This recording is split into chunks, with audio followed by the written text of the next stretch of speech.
Good evening, everyone, and thank you for joining us today. I'm Mohammad Wasim, your host for this exciting session on US and UK scholarship guidance, specifically about PhD. And our today's session topic is PhD Horizons Unlocking Prestigious US and UK Scholarship. We are thrilled to have you here as we dive into a topic that can shape academic and professional futures. Today, we will discuss opportunities and strategies to unlock scholarship for pursuing PhDs both in US and UK. I'm honored to introduce our distinguished speaker, Mr. Muhammad Ahmed, who is a PhD scholar at the University of Birmingham. He joined last in this fall 2024, as a PhD, and he is on scholarship. Previously, he was the scholarship winner of Ministry of Education Taiwan at National Taiwan University.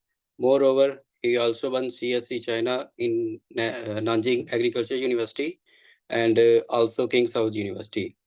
In this session, we will cover about different kind of aspects, just like how and when to apply for US and in UK.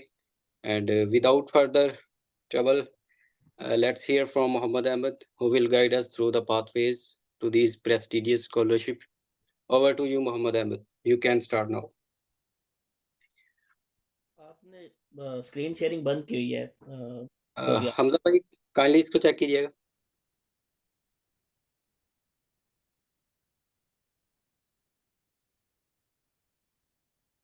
Hamza, can you hear me? Yes, sorry, Ahmed bhai, you can do it now. Oh, okay.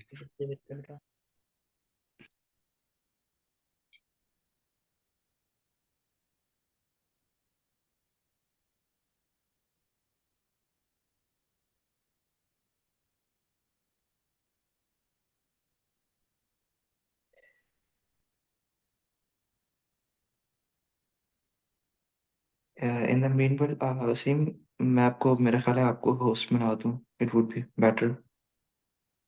Oh, okay, okay, okay. Yeah. Okay. और for the question answer session आपको one by one जो है ना वो सबको unmute करना पड़ेगा. Kindly confirm कीजिएगा you are host now. Screen मेरी शेयर हो रही है अब आपको ना? Yes, yes. ये मैक को नई चलानी सीखी है मैंने, तो मुझे आती नहीं है प्रॉपर ना, सॉरी.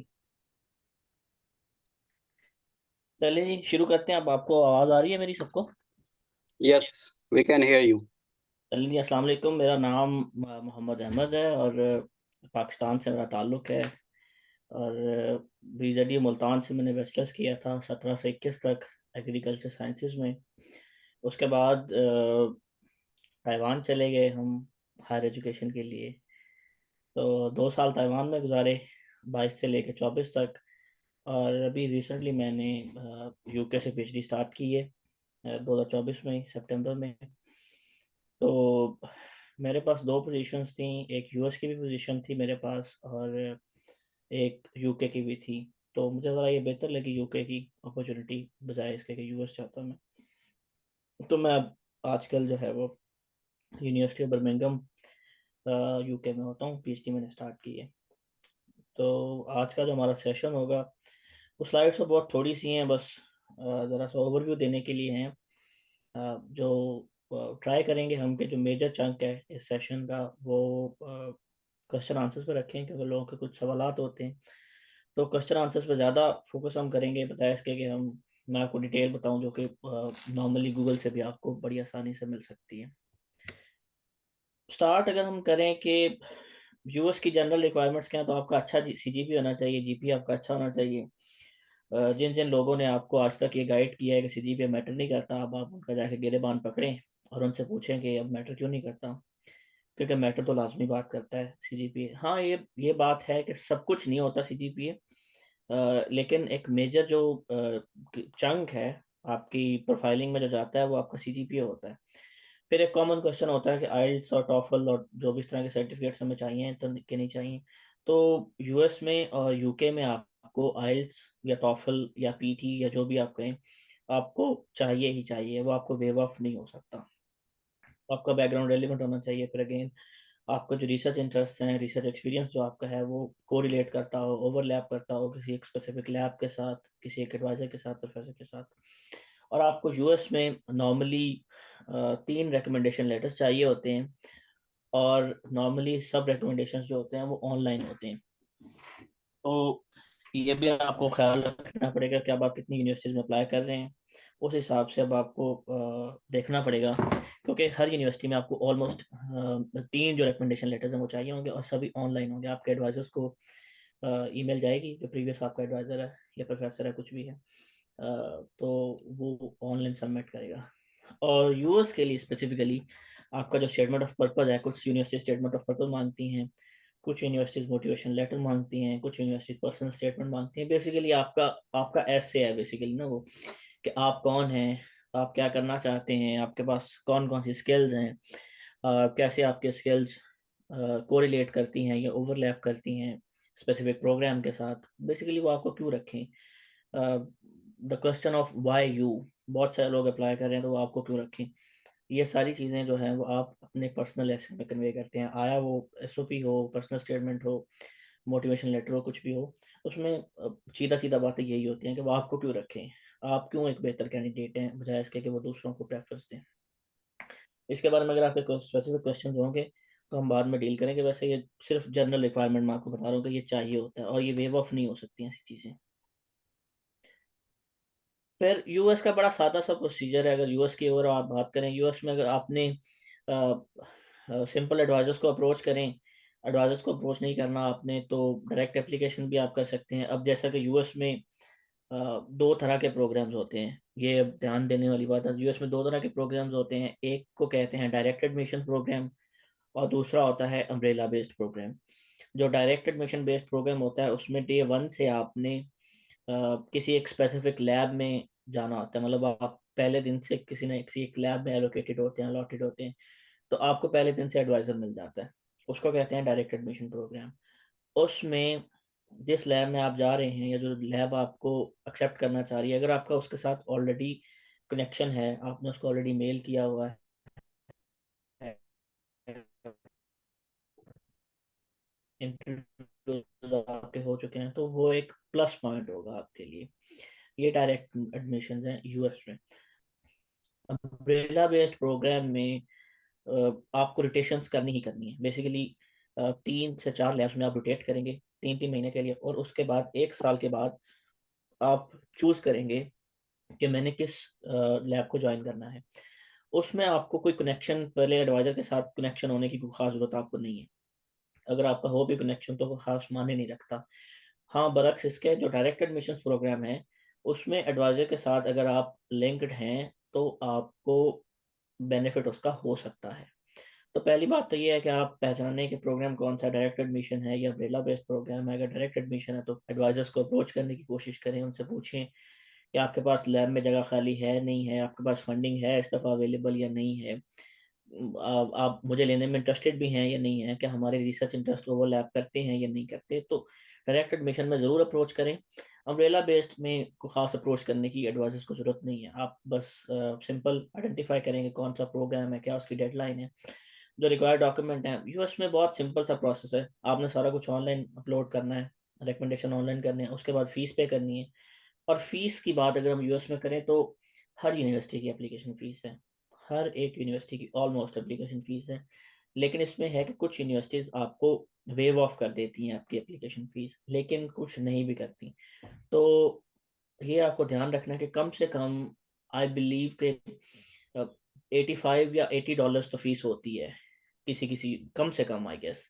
और ज़्यादा से ज़्यादा मैंने जो पे की थी 155 US डॉलर्स थी एक यूनिवर्सिटी की फ़ीस। तो ये अपने आप को मतलब ज़हनी तौर पे भी तैयार रखें और फाइनेंशियली तौर पे भी तैयार रखें कि हाँ, ये चांसेस हैं कि वेवर मिल जाए, लेकिन ज़रूरी नहीं है कि आपको वेवर मिलेगा ही मिलेगा। सो आपके पास पैसे भी होने चाहिए जेब में। उसके बाद फिर इंटरव्यूज़ होते हैं जो कि, अच्छा इसमें डेडलाइन मैं बताना भूल गया। यूएस में डेडलाइन जो अक्सर यूनिवर्सिटीज़ की है, आई गेस 50-60% यूनिवर्सिटीज़ की डेडलाइन 1 दिसंबर होती है। और उसके बाद ये डेडलाइन जो है वो प्रोग्राम टू प्रोग्राम वेरी करती है, यूनिवर्सिटी टू यूनिवर्सिटी भी वेरी करती है, और within university program to program भी वेरी करती है। तो कुछ की 1 दिसंबर होगी, अक्सर की 1 दिसंबर होगी, फिर कुछ की 15 दिसंबर होगी, कुछ की 1 जनवरी होगी। जाते जाते I guess end of January तक जाती है या स्टार्ट ऑफ फरवरी तक भी कुछ एप्लीकेशंस होती हैं, लेकिन अक्सर जो है मेजॉरिटी ऑफ एप्लीकेशंस आप देखेंगे कि 1 दिसंबर या 15 दिसंबर तक ख़त्म हो जाती हैं। तो ये यूएस की बेसिक टाइमलाइन है। अगेन डॉक्यूमेंट जो चाहिए, आपकी डिग्री और ट्रांसक्रिप्ट चाहिए, कोई वेरिफिकेशन नहीं चाहिए, किसी किस्म से ऑथेंटिकेशन कुछ भी नहीं चाहिए होता आपको। कुछ यूनिवर्सिटीज़ हैं जो WES की ट्रांसक्रिप्ट वैल्यूएशन मांगती हैं। मैं लोगों को रिकमेंड करता हूँ कि आप ऐसी यूनिवर्सिटीज़ में अप्लाई ना करें स्टार्ट में, जो कि आपकी ट्रांसक्रिप्ट की वैल्यूएशन मांगती हैं, क्योंकि 90% ऑफ यूनिवर्सिटीज़ यूएस में जो है वो वैल्यूएशन नहीं मांगती। तो आप कोशिश करें कि ऐसी यूनिवर्सिटीज़ में अप्लाई करें जहाँ पे आपको स्टार्ट में इवैल्यूएशन की ज़रूरत नहीं है। सिंपल हमने PDF अपलोड करनी है, डिग्री ट्रांसक्रिप्ट की, IELTS सर्टिफिकेट आपको चाहिए है, लाजमी चाहिए। उसके बाद SOP, जो कि मैं रिकमेंड करूँगा कि आप इस पे अच्छे 2-3 हफ्ते लगाएं अपने SOP बनाने पे, क्योंकि SOP is something which is gonna speak for you. आप तो वहाँ पे पर्सनली नहीं होंगे ना, आपका SOP जो होगा वो आपकी तर्जमानी वहाँ पे कर रहा होगा। तो जितना अच्छा आपका SOP होगा, उतने आपके बेहतर मौके हैं कि आपको एटलीस्ट आपको इंटरव्यू का चांस ज़रूर मिल जाएगा। फिर लेटर ऑफ रिकमेंडेशन, जितना लोग कहते हैं कि ये बहुत मायने रखते हैं, मेरा नहीं ख्याल कि ये इतना मायने रखते हैं। इम्पॉर्टेंट हैं ऑब्वियसली, ज़रूरी तो हैं। अच्छा रिकमेंडेशन लिखा होगा तो आपको ऑब्वियसली कुछ ना कुछ एज मिलेगा उसका, लेकिन ऐसा नहीं है कि गंदा रिकमेंडेशन लिखा होगा तो आपको वो बिल्कुल ही निकाल देंगे, ये फारिग बंदा है, ऐसा कुछ नहीं है। आपकी सीवी अच्छी वेल क्राफ्टेड आपकी सीवी हो। मैं हमेशा लोगों को कहता हूँ, मेरे पास जब भी सीवीज आती हैं, मैं हमेशा लोगों को ये कहता हूँ कि अगर मेरे पास किसी केमिस्ट्री वाले ने सीवी भेजी है, तो वो सीवी किसी भी केमिस्ट्री वाले की नहीं लगनी चाहिए। फॉर एग्जांपल, अगर मुझे वसीम ने सीवी भेजी है, प्लांट साइंसेज का बंदा है ये, तो वसीम की सीवी होनी चाहिए, ना कि किसी भी प्लांट साइंसेज के बंदे की वो सीवी हो। जब चीज़ें जेनेरिक होना शुरू हो जाती हैं तो आप रेस में पीछे जाना शुरू कर देते हो। जितनी चीज़ें स्पेसिफिक होंगी आपकी सीवी में, उतना आपके लिए बेहतर होगा। और ये भी मिथ है लोगों की कि 2 पेजेस की सीवी हो, 3 पेजेस की सीवी हो, कोई ज़रूरत नहीं है ऐसी। मेरी खुद की अभी भी 4 पेजेस की सीवी है, मैंने जितनों में अप्लाई किया 4 CV के साथ, 4 पेजेस के साथ किया है। मैंने बहुत सारे इंटरव्यूज दिए हैं, 70-75 इंटरव्यू मैंने दिया है। अगर आपकी अच्छी सीवी है, 4 पेजेस की भी है, कोई ऐसा इशू नहीं, उसमें रेपिटेशन नहीं होनी चाहिए, उसमें मतलब कि और फजूल बातें ना लिखी हो आपने, ना अपने काम की चीज़ लिखी हो, कोई ऐसा मसला नहीं होगा। पासवर्ड आपको लाजमी चाहिए, और पर्सनल स्टेटमेंट या SOP में से एक चीज़ चाहिए होती है। ये तो यूएस की जेनेरिक सी बात थी। यूके की सिंपल, अगर हम ओवरव्यू उसका लें, डिटेल में नहीं जाते, डिटेल में क्वेश्चन आंसर अगर किसी का होगा तो हम चले जाएंगे। यूके की सिंपल, यूरोप जितना भी है वो प्रोजेक्ट बेस्ड PhDs पे चलता है। यूके भी एग्जैक्टली सेम है, यूरोप प्रोजेक्ट बेस्ड PhD है। अब बहुत सारी वेबसाइट्स हैं, कुछ एक यहाँ पे मेंशन की हुई हैं, जैसे jobs.ac.uk है या फाइंड अ PhD है। बहुत अच्छी वेबसाइट्स हैं। इनके अलावा ट्विटर जो है वो बहुत, मतलब कि बहुत बड़ा जरिया है जिससे आप PhD पोजीशन जो है वो ढूंढ सकते हैं। कुछ भी नहीं करना आपने, सिंपल, अगर कोई आपको ऐसी PhD पोजीशन नजर आई है जो कि कोरिलेट करती है आपके रिसर्च इंटरेस्ट के साथ, या बेशक आपके इंटरेस्ट के साथ करती है, या अगर आपके इंटरेस्ट के साथ नहीं करती और आपके पास वो स्किल्स हैं जो कि उस PhD पोजीशन को पूरा करने के लिए चाहिए हैं, आपके पास स्किल्स अगर वो हैं तो आप अप्लाई करें, सिंपल। अब एप्लीकेशन मुख्तलिफ तरह से होती है यूरोप में। कुछ हैं वो मांगते हैं कि आप एडवाइजर्स को अप्रोच करें, वो एप्लीकेशन में लिखा होगा। कोई भी आप प्रोजेक्ट पढ़ेंगे ना, उसमें लिखा होगा कि हाउ टू अप्लाई। उस हाउ टू अप्लाई को फॉलो करें। अगर उसमें लिखा है कि एडवाइजर के साथ कांटेक्ट करें, तो एडवाइजर को एक अच्छी सी ईमेल लिखें, कोल्ड ईमेल लिखें। अब ईमेल लिखना भी एक आर्ट है। बहुत सारी ईमेल्स मेरे पास आती हैं, वो जेनेरिक सी होती हैं, जेनेरिक का कोई फायदा नहीं है। और ये भी मिथ है कि जनाब 3 पैराग्राफ से बड़ी ईमेल होगी तो आपको रिप्लाई नहीं आएगा, ऐसा भी कोई बात नहीं है। अच्छी ईमेल आपने लिखी हो, अच्छी चीज़ हो, सारा कुछ हो जाता है, कोई ऐसा मसला नहीं होता इसमें। सिंपल, मतलब आप फिल्टर लगाएं। ये तो सिर्फ 2 वेबसाइट्स यहाँ पे लिखी हुई हैं, और भी बहुत सारी वेबसाइट्स हैं, अगर आप गूगल करेंगे बहुत सारी वेबसाइट्स हैं, ट्विटर है, बहुत कुछ है। तो फिल्टर लगाएं इसमें, और सिंपल शॉर्ट लिस्ट करें। अब जैसे कि 146 पोजीशन इस वक्त प्लांट बायोलॉजी में चल रही है, तो 146 पे तो आप डेफिनेटली अप्लाई नहीं कर सकते, लेकिन कम से कम 20 पोजीशन पे अप्लाई करें, 25 पोजीशन पे अप्लाई करें। उनमें से 25 में से शॉर्टलिस्ट होते होते होते कहीं पे आप 10-12 में इंटरव्यू देंगे, फिर कोई सेकेंडरी इंटरव्यू के लिए 3-4 के लिए आप जाएंगे, तो एक आधी पोजीशन आपको मिल जाएगी, कोई ऐसा डरने वाली बात नहीं है। अब ये तो मतलब पढ़ी लिखी बात है कि आपको यूएस और यूरोप को चूज करना चाहिए, यूके सॉरी नॉट यूरोप। एक तो लैंग्वेज बैरियर मैंने खुद बताते खुद जब फेस किया ताइवान में, तो एक बहुत बड़ी ह्यूज एक चीज़ है लैंग्वेज बैरियर। शायद पाकिस्तान में बैठे लोगों को नहीं अंदाज़ा होता कि लैंग्वेज बैरियर क्या चीज़ है, लेकिन वो बहुत एक भयानक चीज़ है। अब आप किसी के साथ कम्युनिकेट नहीं कर पाते तो आप सीखेंगे क्या बेसिकली। तो इनको प्रेफरेंस देनी चाहिए। अब लोग क्यों नहीं प्रेफरेंस देते यूके और यूएस को, उसमें मुझे लगता है कि लोग खुद को सेल्फ रिजेक्ट बहुत ज़्यादा करते हैं कि मैं मतलब मैं नहीं कर पाऊंगा। सारे आप जैसे हमारे जैसे लोग ही हैं जो यहाँ पे फिर रहे हैं, मैं इधर देखता हूँ, किसी के 3 आंखें नहीं है, किसी के 4 पैर नहीं है, कुछ भी नहीं है, सब इंसान है, सबके सब चल रहे हैं। और आपकी मोटिवेशन के लिए चले मैं ये भी बता देता हूँ कि इस वक्त मेरे पास कोई पब्लिकेशन भी नहीं है, ठीक है, मेरे पास कोई पब्लिकेशन इस वक्त भी नहीं है स्टिल टू दिस डे। तो अच्छी पब्लिकेशन मतलब नहीं है, कोई अच्छी पब्लिकेशन जो होती है वो नहीं है मेरे पास। तो पब्लिकेशन के बगैर बड़ा कुछ हो सकता है अगर आप करना चाहें तो। सिर्फ थोड़ा सा हौसला पैदा करें अपने अंदर, अप्लाई करें, खुद को सेल्फ रिजेक्ट ना करें। मतलब मैंने और वसीम ने बहुत सारी जगह पे ऐसे अप्लाई किया है जो कि हमें 101% पता था कि हमने रिजेक्ट होना, लेकिन हमने अप्लाई किया। मतलब क्या जाता है, हमारा डॉक्यूमेंट सारे हमारे पास ऑलरेडी होते थे, अप्लाई कर दिया। अप्लाई करने में क्या हर्ज है, कोई ऐसा मसला नहीं है। तो सेल्फ रिजेक्ट ना करें, मोटिवेशन ले मेरे से कि मेरे पास कोई इस वक्त पब्लिकेशन इस वक्त भी नहीं है, और मेरे पास एक पीएचडी की यूएस की पीएचडी है, एक मेरे पास यूके की पीएचडी थी। तो मतलब कि कोई भी एक सिंगल चीज आपका फ्यूचर डिसाइड नहीं करती ना। 4/4 सीजीपीए आपका फ्यूचर डिसाइड कर रही है ना, आपकी अच्छी पब्लिकेशन फ्यूचर डिसाइड करेंगी ना, आपका अच्छा एसओपी लिखा होगा वो डिसाइड करेगा। तो ये सारी चीजें जो है ना वो थोड़ा थोड़ा मिलके तो एडअप होके तो आपका स्कोर फाइनल बनता है।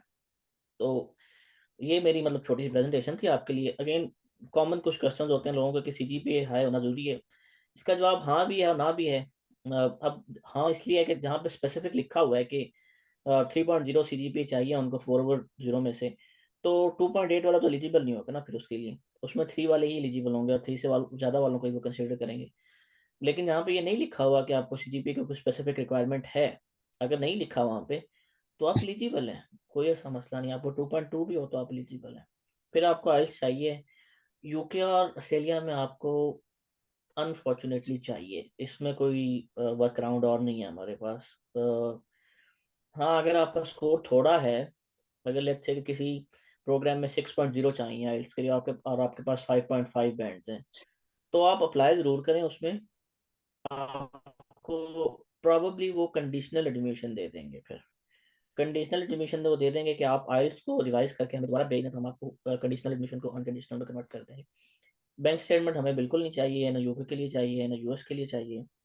और फैकल्टी की बात मैं ऑलरेडी कर चुका हूँ, वेरी करता है, यूएस में भी वेरी करता है। यूएस में अगर आप डायरेक्ट एडमिशन में अप्लाई कर रहे हैं किसी जगह पे, ज़रूर एडवाइजर्स को अप्रोच करें 100%। उससे क्या होगा, कम से कम आपको आइडिया हो जाएगा। अब फॉर एग्जांपल मैं मिसाल देता हूँ, कोई किसी एक यूनिवर्सिटी में एक एडवाइज़र है, उसके और आपके रिसर्च इंटरेस्ट बड़े मैच कर रहे हैं, ठीक है, आप उसको ईमेल करें, वो आपसे इंटरव्यू देगा। इंटरव्यू में आपके वो रिसर्च इंटरेस्ट पूछेगा। अब ज़रूरी नहीं है कि जो उसकी वेबसाइट पे लिखा हुआ रिसर्च इंटरेस्ट अभी भी उसके इंटरेस्ट वही हो सकता है वो उनसे आगे जा चुका हो, क्योंकि इवॉल्व होते हैं लोग, लैब्स इवॉल्व होती हैं, तो ज़रूरी नहीं है कि वो अप टू डेट हो। इसलिए मतलब कि वेरी करता है program to program, situation to situation, के अप्रोच आपको करना चाहिए या नहीं करना चाहिए। तो ये अब मेनली हम क्वेश्चन आंसर्स की तरफ चलते हैं। आपके जो भी क्वेश्चन हों, बेशक जेनेरिक हों, बच्चों वाले हों, कैसे भी हों, आप ज़रूर करें, शर्माए ना बस। Can you hear me, Mohammed? Are you talking with me?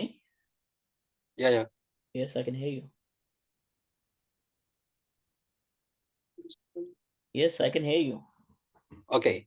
So thank you so much for your presentation. And now we will take a short questions and answer from the participants. If you have any question, just raise your hand. We will let you to ask your questions. One thing I want to mention here that you can apply for directly PhD after your BS, but it varies from university to university, both in US and in UK. And first question and one question there was asked about GRE and about the GRE. Actually, it varies from program to program, just like in most of the universities, biological sciences, there is no need for GRE. But for engineering, there are a few universities that require GRE from you. So kindly raise your hand and we will let you to ask your question. And I will share CV of Muhammad in the group after this session. Hamza, are you here?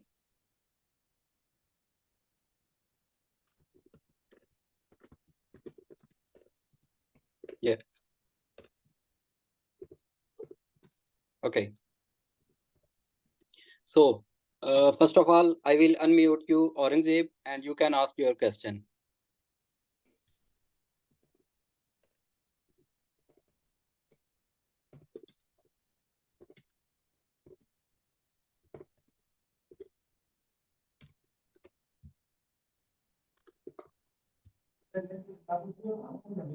Assalamualaikum.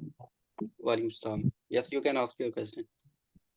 Thank you very much. अच्छा sir मेरा एक generic question है कि like academia doesn't pay well. So what are the possible ways people I saw after masters or PhD they are still facing problems in terms of the income, in terms of a job opportunities.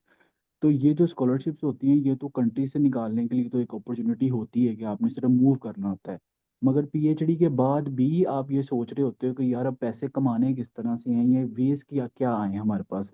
तो आप मुझे इसका solution बताएं कि आप business oriented students को भी होना चाहिए साथ साथ कि वो बिजनेस की तरफ भी मूव करें, या किस तरह से वो अपनी फैमिलीज को भी सपोर्ट करें और अपने फ्यूचर को भी सपोर्ट करें, या फिर एक चीज़ रखें या तो रिसर्च करें या पार्ट टाइम जॉब्स करके अपना फ्यूचर को गोल को इम्प्रूव करें, अपनी फैमिली को फाइनेंशियली स्ट्रॉन्ग करें। What do you suggest on it? आपका जो सवाल है वो पहले आपको क्लियर करना चाहिए कि जो पीएचडी है ना, पीएचडी बेस्ड एजुकेशन, और जो आपको पैसे मिलेंगे वो आपका स्टाइपेंड होगा।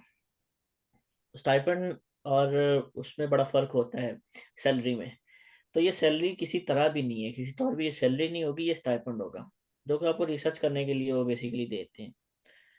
अब अगर हम यूके की भी बात करें या यूएस की भी बात करें तो इतने पैसे आपको ज़रूर मिलते हैं कि आप यहाँ पे बड़ा अच्छा गुजारा कर सकते हैं और थोड़े बहुत पैसे घर वालों को भी भेज सकते हैं। अब अगर मैं स्पेसिफिकली यूके की बात करूँ तो यहाँ पे पीएचडी को इतनी खास मुश्किल नहीं होती। यहाँ पे आप पार्ट टाइम थोड़ा बहुत हल्का फुल्का वीकेंड्स पे काम कर सकते हैं, तो उससे आपको एक्स्ट्रा पैसे मिल जाएंगे। लेकिन अगर आप ये समझें कि मैं पीएचडी भी फुल कर लूँगा और मैं फुल टाइम बड़ा अमीर ज़्यादा भी हो जाऊँगा, तो ये मुमकिन नहीं है। आपकी पहली प्रायोरिटी डेफिनेटली जो लोग आपको पैसे दे रहे हैं पढ़ने के वही होगी। और जो सेकेंडरी चीज़ें हैं बाद में अगर आपको कोई वक्तन फवक्तन अपॉर्चुनिटीज छोटी मोटी मिल जाती हैं तो आप उन पर जॉब भी कर सकते हैं, पैसे भी कमा सकते हैं। लेकिन पीएचडी इटसेल्फ में इतना पैसा ज़रूर होता है कि आप अगर लेट्स से कि कोई बंदा पाकिस्तान में 60,000 या 70,000 रुपये कमा रहा है, तो वो 60-70,000 क्या 1 लाख 1.25 लाख भी मतलब पैसे इतने तो वैसे भी घर वो भेज सकता है पीएचडी स्टाइपेंड में से ही अपने, कोई इतने ज़्यादा पैसे तो नहीं है। अच्छा क्या आप ये सजेस्ट करते हैं, आपकी क्या रिकमेंडेशन है कि यूनिवर्सिटीज़ की क्यूएस रैंकिंग या टैग्स मैटर करते हैं या रिसर्च प्रोफेसर की मैटर करती है आपकी? दोनों चीज़ें ही मैटर करती हैं। ये मतलब मेरा पर्सनल ओपिनियन मैं आपको दे सकता हूँ इस पे, क्योंकि मैं खुद साइंटिफिक ओपिनियन तो नहीं दे सकता। लेकिन जो एक अच्छी यूनिवर्सिटी होगी ना उसमें उसमें आप कोई भी लैब उठा के देख लें वो बुरी नहीं होगी कभी भी। तो लेकिन एक ये भी बात लोग बड़े कहते हैं कि पीएचडी में अच्छा एडवाइजर्स मिल जाना ज़िंदगी में अच्छे लाइफ पार्टनर मिल जाने से बेहतर है। तो लोगों के ओपिनियन है बहुत सारे, लेकिन एक अच्छा एडवाइज़र ज़्यादा मैटर करता है मेरे ख्याल से क्यूएस रैंकिंग के निस्बत, क्योंकि एक अच्छा एडवाइज़र जो है वो पीस ऑफ माइंड देता है आपको। एक अच्छा एडवाइज़र जो है वो आपको वो ग्रो करने में मदद करता है, बजाय इसके कि आप टॉप 50 क्यूएस में रैंकिंग में यूनिवर्सिटीज़ में पीएचडी कर लें और आप बिल्कुल नीम पागल होकर निकलें, तो उसका कोई फ़ायदा नहीं है। Okay, my last question is, अच्छा यूके में बहुत से लोग जो सेल्फ पे जाते हैं या वैसे भी जाते हैं तो वो कहते हैं कि यूके में इतनी ज़्यादा सैचुरेशन हो गई है कि जॉब बहुत ही डिफिकल्ट हो गई है। Is it true as compare to उनके लिए तो यूएस? ऑब्वियसली मुश्किल होगी ना, उन्होंने अपनी 10-12 हज़ार पाउंड फीस इकट्ठा करनी होती है, एक साल में पे करना होती है, तो उनको तो मुश्किल है, डेफिनेटली मुश्किल है उनके लिए। Thank you very much.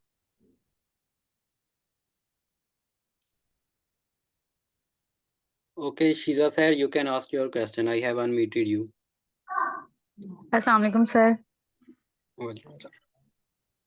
Sir मैंने ये पूछना था कि ये स्कॉलरशिप जो है वो जस्ट पीएचडी के लिए है या मास्टर्स के लिए भी है?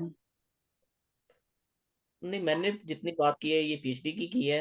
मास्टर्स के लिए अगर आप यूरोप में अप्लाई कर रहे हैं तो कॉमनवेल्थ का स्कॉलरशिप है, एरास्मस फंड्स का आजकल शुरू हो गया होगा। अगर आपने मास्टर्स के लिए करना हो, यूरोप में करना है, तो एरास्मस फंड्स आप ज़रूर करें। मेरा ख्याल है हंगरी का भी शायद अब शुरू होने वाला है। फिर अभी जनवरी स्टार्ट में वो भी आ जाएगा उसका, तुर्की बुर्सलारी का भी आ जाएगा, वो भी तकरीबन यूरोप में पड़ जाती है। लेकिन बेसिकली ये जो सेशन था ये सब पीएचडी का था। जी सर, ठीक है सर, शुक्रिया। Okay, Namra, you can ask question. And Stipendium Agricum scholarship is announced, and I think the deadline is mid-January. अस्सलाम वालेकुम। Walaikum salam. अब मैंने आपसे 2-3 क्वेश्चंस करने थे छोटे-छोटे से। ये जो आपने सारा कुछ हमें बताया यूएस में अप्लाई करने के लिए, इसके लिए सबसे पहले एमफिल खत्म करना ज़रूरी है क्योंकि मेरा 3rd सेमेस्टर चल रहा है अभी एमफिल का, तो मेरी रिसर्च वगैरह चल रही है। तो इस हिसाब से पीएचडी में अप्लाई करने के लिए पहले एमफिल कंप्लीट करना मस्ट है? नहीं, मस्ट नहीं है। मैंने जब पीएचडी में अप्लाई किया और जब मुझे दोनों पीएचडी पोजीशन मिली, तो मैं अपने आखिरी सेमेस्टर स्टार्ट कर रहा था तब, तो ज़रूरी नहीं है। मैंने अभी जुलाई 24 में मेरा मास्टर्स ख़त्म हुआ और मैं सितंबर 24 में मेरी पीएचडी शुरू हो गई है। तो मुझे जब पीएचडी मिली थी तब मार्च 24 फरवरी 24 में मुझे मिली थी, तब मैं आखिरी सेमेस्टर में था। ज़रूरी नहीं है।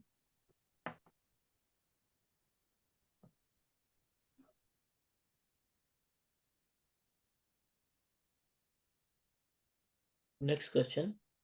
Okay, Anam, you can ask your question. I have unmuted you.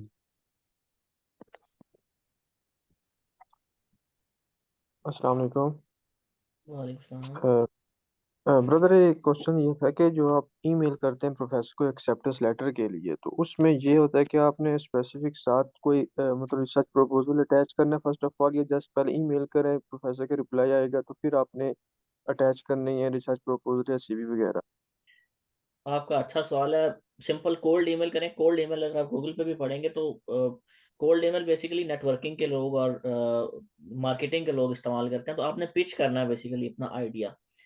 उसमें आप बताएं कि आप कौन है, आपकी रिसर्च क्या है। अगले को बताएं कि आपके साथ मेरी रिसर्च कैसे ओवरलैप करती है, कोरिलेट करती है।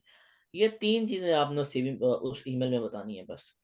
और साथ में आपने अपनी सीवी जो है वो लाजमी लगानी है। उसके अलावा कुछ भी आपने नहीं लगा के भेजना, सिर्फ और सिर्फ आपकी सीवी। लेकिन सीवी ऐसी हो कि अगला बंदा सीवी पढ़े तो उसको बड़ा आइडिया हो जाए कि अच्छा इसने प्रोजेक्ट कौन कौन से किए हैं, इसके पास स्किल्स कौन कौन सी हैं। वो सारा कुछ आपकी सीवी जो है उसको बताना चाहिए। आपकी सीवी में सारा कुछ ऐसा होना चाहिए जो कि वो पढ़ के उसको आइडिया हो जाए। इसके अलावा आपने कुछ भी लगा के नहीं भेजना साथ। जी ठीक है, थैंक यू। बिल्कुल। And specifically, this question was relevant to Europe, I mean UK and USA. If you are pursuing for Germany and other countries, details may vary. Hafsa, you can ask your question now.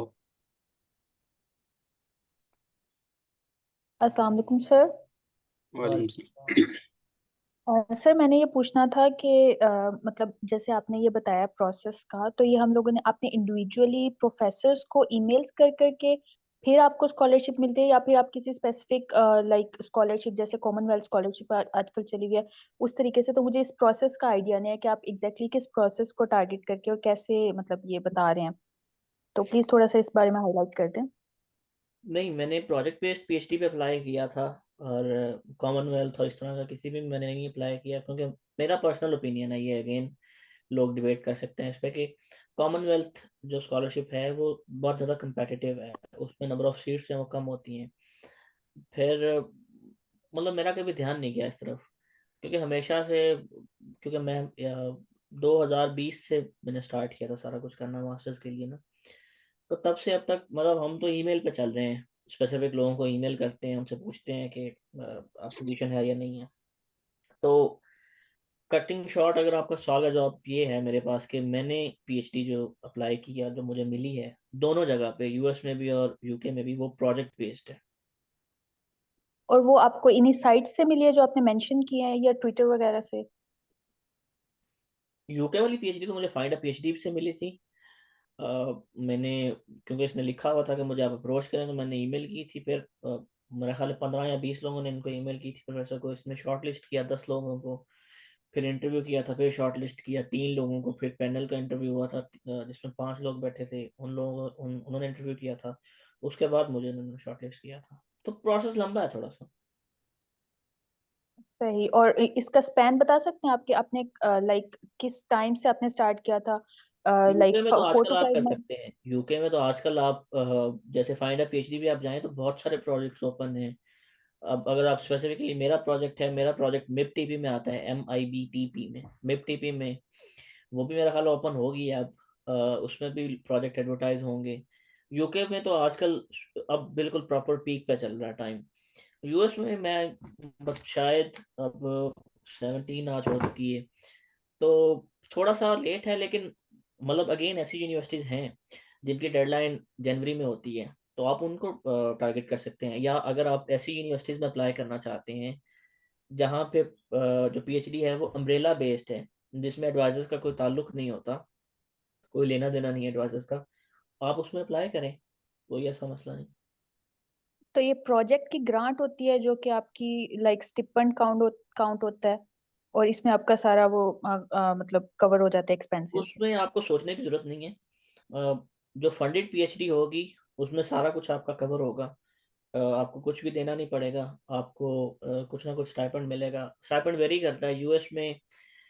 2000 US dollar से लेके 3400 US dollar तक है, state to state very करता है। जो महंगी states हैं जैसे कि न्यूयॉर्क है, न्यूयॉर्क वाले 3400 देते हैं, लेकिन उसमें से 2000 आपका चला जाएगा अकोमोडेशन में, तो वो मतलब प्लस माइनस करके तो सेम सेम चीज़ें बनती हैं। वर्सेस अगर यूके की बात करें, तो यूके का पीएचडी स्टाइपेंड जो है वो यहाँ पे रिसर्च काउंसिल है जो कि UKRI जिसको कहते हैं, वो डिसाइड करती है, और वो सारी यूनिवर्सिटीज़ का, सारे प्रोग्राम्स का, हर किसी का सेम होता है।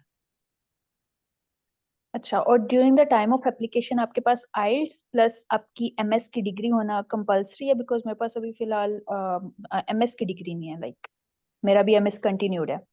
इस सवाल का मैं ऑलरेडी जवाब दे चुका हूँ आपको, कि आपकी डिग्री आपके पास होना ज़रूरी नहीं है। अगर आपकी चल भी रही है तो कोई मसला नहीं है, बस आपका मतलब जून जुलाई अगस्त से पहले पहले आपकी डिग्री ख़त्म अगर हो रही है तो आप एलिजिबल हैं, आप अप्लाई करें। और आइल्स? आइल्स कंपल्सरी है, वो आपको देना पड़ेगा। Alright, thank you. बिल्कुल। Okay, I want to add something. Just like Ahmed applied on BS degree, he did not include his MS details. So if you have just bachelor degree, you can still apply. और दूसरी बात, No, I want to clarify. Sorry, I added master's degree as well, but they have given me admission on a bachelor's degree.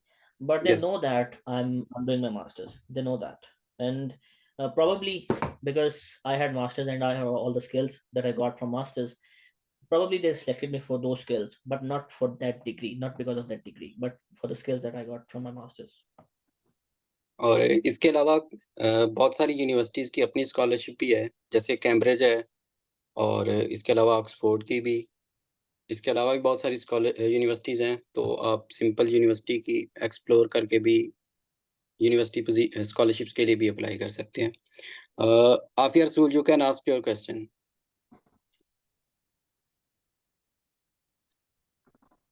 अस्सलाम वालेकुम। वालेकुम सलाम। अस्सलाम वालेकुम sir, मेरी आवाज़ आ रही है? अच्छा सर, मैंने पूछना था कि मेरा तो जो है साइंस का सब्जेक्ट नहीं है, मेरा इंग्लिश है सब्जेक्ट। तो क्या उसकी मतलब मास्टर्स का मैंने पूछना है, क्योंकि मैंने बीएस मतलब बीएस तो नहीं किया, एमए किया हुआ है, एमए इंग्लिश। तो क्या इस एमए करके भी आप कर सकते हैं मास्टर्स के लिए अप्लाई, और स्कॉलरशिप मिल सकता है? सीजीपीए मेरा ठीक है। तो एज लिमिट का मैंने पूछना था कि क्या कोई एज लिमिट भी होती है मास्टर्स के लिए या क्या? नहीं, एज लिमिट कोई नहीं होती। अब क्योंकि मेरा सब्जेक्ट नहीं है तो मैं आपको डिटेल में तो इसका नहीं बता सकता कि इंग्लिश का क्या है, लेकिन डेफिनेटली लिंग्विस्टिक्स का स्कॉलरशिप्स होते हैं। अब अगर फाइंड अ पीएचडी पे आप जाएं और आप कैटेगरीज में जाएं तो वहाँ पे लिंग्विस्टिक की एक कैटेगरी है, उसको खोलेंगे तो प्रोजेक्ट काफ़ी सारे होंगे।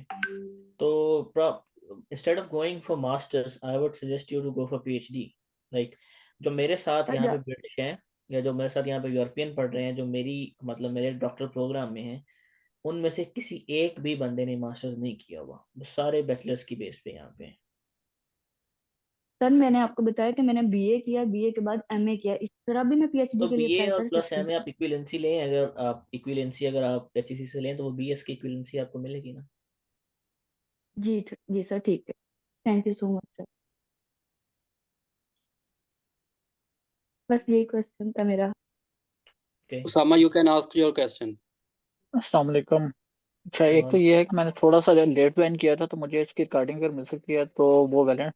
और दूसरा मैंने एक क्वेश्चन पूछा था कि मैंने बेसिकली 2010 में बैचलर किया था और अभी मैं खैर मास्टर कर रहा हूँ थर्ड सेमेस्टर में। तो मैंने अप्लाई करना है और आइल्स मेरा होपफुली होगा दिसंबर या जनवरी तक में आइल्स की भी देना है मैंने।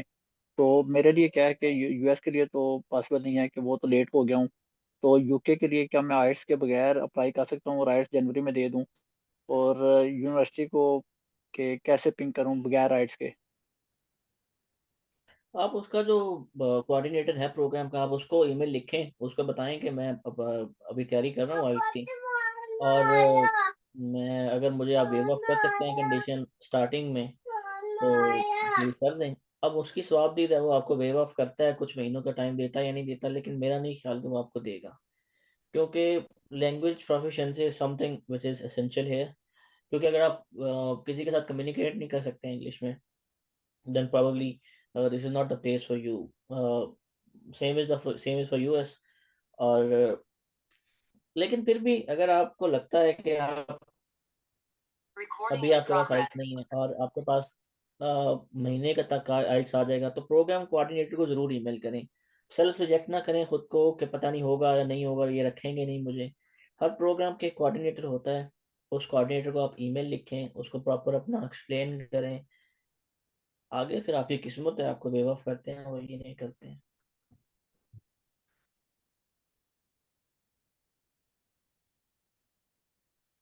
Mohammad Salim, you can ask your question.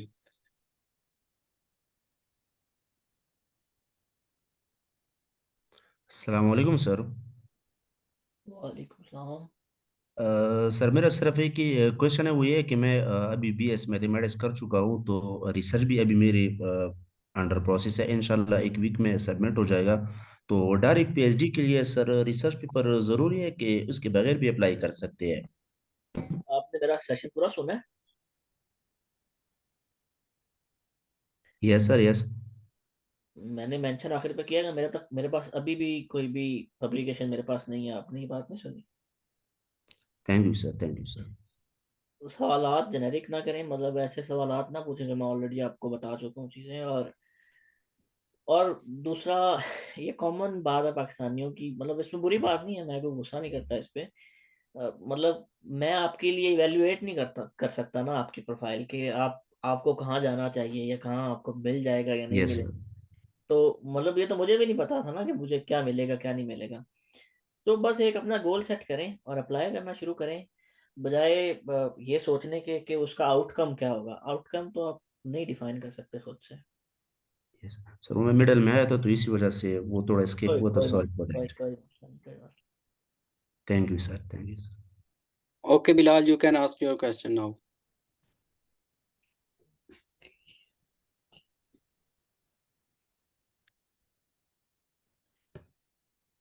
Bilal, can you hear me?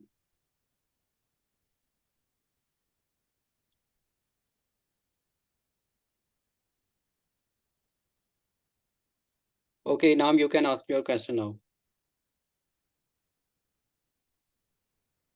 Okay, so Assalamu alaikum. Walaikum salam. My name is Inam Rahman. I am done MSc in physics. I don't have any IELTS or some kind of exams. I don't have any IELTS, and also I don't have any university good backgrounds. I have a project topic and some idea. So I decided to apply for Asian universities. I'm looking for a job more than a PhD, some kind of permanent thing. So what do you suggest? Is UK and US or the Asian universities are which is best for job like? I can't really suggest you anything at this point, but what I can suggest for you is, if you're only looking for masters and you're looking for job opportunities or anything like that, and you can't really afford anything on your own, you can't really self-fund yourself, then I would suggest you to apply in Asian universities, of course, and you could use Asia or Asian universities as a ladder, and as a stepping stone, and then have your masters from like Taiwan, or have your masters from China, somewhere else, and use that masters as a stepping stone, and then you can apply for a PhD elsewhere, like in Europe, UK, or Australia, Canada, wherever you want to apply. But I can't really suggest you or give you any opinion about any job market or anything like that, because I have never done that, so I can't really comment on that. Okay, Faiza Iqbal, you can ask your question now. अस्सलाम वालेकुम। मेरा नाम फ़ाइज़ा इकबाल है। मेरा BS PU से 3.81 CGPA से agriculture sciences में, और MS भी मेरा रिसेंटली कंप्लीट हुआ है विद 3.75 GPA। तो मैं PhD के लिए US या UK में अप्लाई करना चाह रही हूँ। मेरा पहले नंबर पे तो ये सवाल ये है कि मेरा 1 साल का बच्चा भी है, तो क्या यूनिवर्सिटीज़ कुछ इस तरह की फैसिलिटीज़ देती हैं? अगर कोई आपके नॉलेज में है इस तरह की कोई सिनेरियो आपके पास हो तो। और सेकेंडली, ईमेल में हमें क्या चीज़ मेंशन करनी चाहिए, क्योंकि मेरा एक तरह से रिसर्च प्रपोजल भी रेडी है और CV वगैरह भी मैंने अपडेट की थी, और आइल्स मेरा 14 दिसंबर को आइल्स में मैंने अपीयर हो जाना है। आपका सवाल क्या है इसमें? इसमें यही है क्वेश्चन कि एक तो मतलब रिसर्च प्रपोजल वगैरह रेडी है, लेकिन अप्रोच किया है कुछ प्रोफेसर्स को, लेकिन ईमेल का जवाब नहीं आता। और सेकंड बेबी का है कि इस तरह से फैसिलिटेट किया जाता है या हमें किस कंट्री को टारगेट करना चाहिए? बेबी का आपको कोई इशू नहीं होगा बिल्कुल भी, क्योंकि अगर आप PhD में अप्लाई कर रहे हैं तो आपको स्पाउस ले जाने की साथ इजाज़त है, और आपका बेबी भी ऑब्वियसली वो भी आपके डिपेंडेंट्स में आता है, तो definitely you can have them, और इसमें कोई आपको मुश्किल नहीं होगी।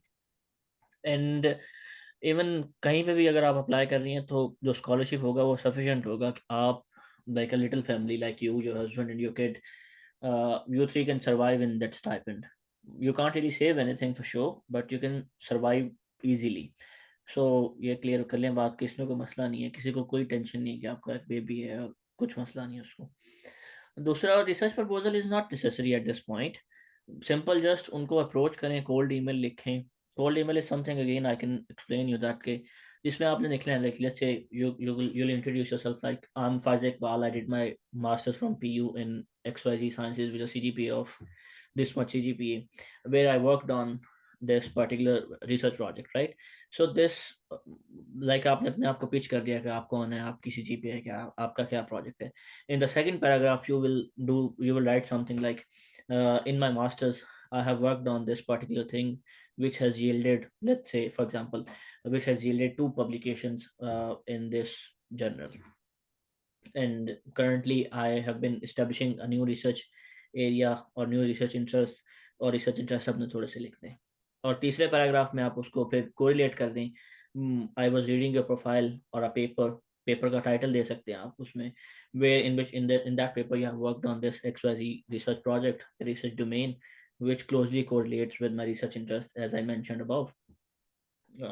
And nowadays I'm looking for any open PhD positions please let me know if you have any available positions in your lab, or you are available for a small call or email, something like that. और उसके साथ आप लिखते हैं my detailed CV is attached, looking forward for your response. तो ये 3 paragraph आप छोटे छोटे लिखें और साथ ही CV अटैच करके भेज दें। सिंपल, कोई ऐसा मसला नहीं। और अगर आपको 4-5 दिन बाद रिप्लाई नहीं आया किसी एडवाइजर का, उसको आप रिमाइंडर भेजें, एक सॉफ्ट रिमाइंडर। उसको बोलें कि I send you an email a few days ago, probably you were quite a lot, you were busy, and probably you did not have any chance to look at it, so if you could look at it now and reply me। तो आपको reply वो फिर 80% chances है कि आपको उस email का इधर पॉजिटिव जवाब आएगा या नेगेटिव आएगा, लेकिन आपको आएगा सही प्रोबेबली। और इसमें जो है वो चाइना इंक्लूड नहीं है कि मोस्ट प्रोबेबली चाइना को हो सकता है आप फॉलो अप ईमेल के बाद भी रिप्लाई ना है। और रिगार्डिंग आप second question you asked about other opportunities, तो पुर्तगाल और डेनमार्क और नॉर्वे ऐसे कंट्रीज हैं जो कि आपके किड्स के लिए, चिल्ड्रन के लिए भी स्टाइपेंड भी देते हैं, और आपके जो एजुकेशनल और दूसरे एक्सपेंसेस होते हैं समहाउ वो भी कवर करते हैं, लेकिन अगेन वो भी डिटेल्स जो हैं वो वेरी करती हैं। Mohammad Yusuf, you can ask your question now.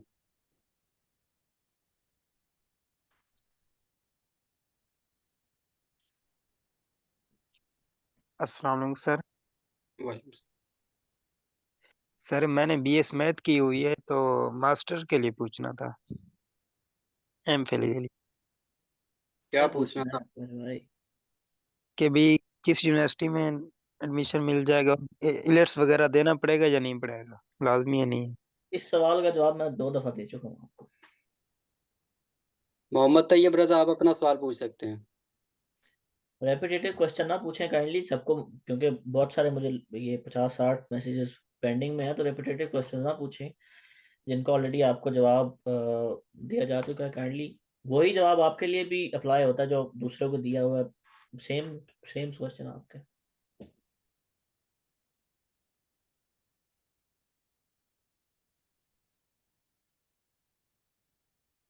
Ahmad Sajid, you can ask your question. अस्सलाम वालेकुम। वालेकुम सलाम। मेरा क्वेश्चन ये है कि कुछ स्कॉलरशिप्स हैं जैसे कॉमनवेल्थ स्कॉलरशिप है या इस तरह की स्कॉलरशिप्स हैं, उनमें एक लिमिट होती है कि आपने जो वर्क परमिट के बाद वापस आना है PSW के बाद। तो इस तरह से मतलब कि इसके लिए क्या ऑप्शन है अगर वहाँ पे स्टे करना हो? और उसके अलावा इंजीनियरिंग बैकग्राउंड से ताल्लुक है, तो मैं ये जानना चाह रहा हूँ कि उसके बाद जॉब का क्या सीन है वहाँ पे? वाइट कॉलर जॉब इजीली मिल सकती है डिग्री के बाद अगर वहाँ पे की जाए MSc? वापस अगर आप कॉमनवेल्थ का सिर्फ वापस आने का पूछ रहे हैं, या आप मेरे केस में वापस आने का पूछ रहे हैं, अगर प्रोजेक्ट बेस्ड पे आप अप्लाई कर रहे हैं?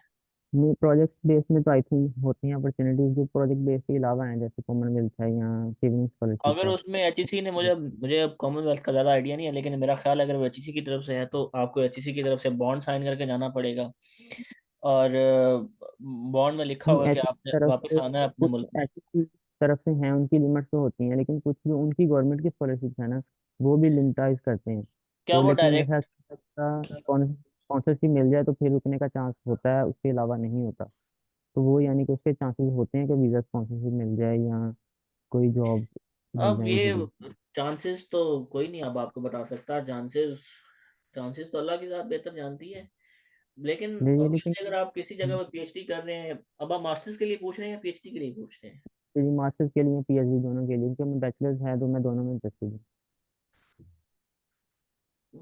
PhD अगर आप देखें अब आप कर लेते हैं किसी एक मुल्क से, अगर आपने UK से PhD कर ली है तो मेरा नहीं ख्याल अब आप भूखे तो नहीं मरेंगे ना। अब उम्मीद अच्छी रखनी चाहिए। जॉब्स ऑब्वियसली हैं, उन लोगों के लिए नहीं है जॉब्स जो यहाँ पे मास्टर्स करने के लिए आते हैं जिनके पास कोई स्किल नहीं होती है। देखें अब यहाँ पे लोग आते हैं उनके पास कोई स्किल नहीं होती, वो हार्ड जॉब्स करते हैं यहाँ पे आके।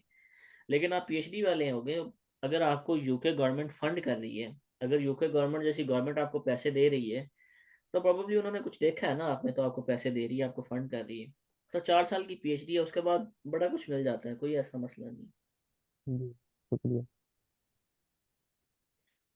इसमें मैं थोड़ा सा ऐड करना चाहूँगा। एक तो जो कॉमनवेल्थ है वो कॉमनवेल्थ शेड है, उसकी डेडलाइन जो है वो ऑलरेडी गुजर गई है, वो HEC के थ्रू थी।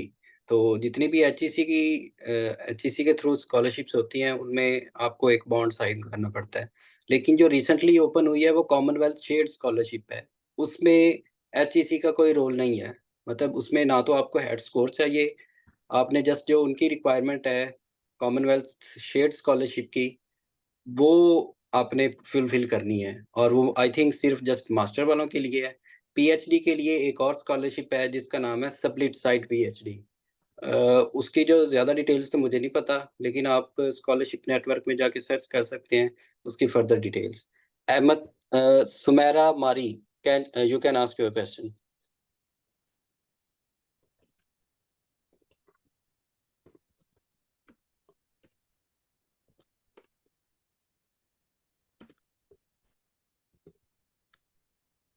आयशा वकार, आप तो अपना सवाल पूछ सकती हैं।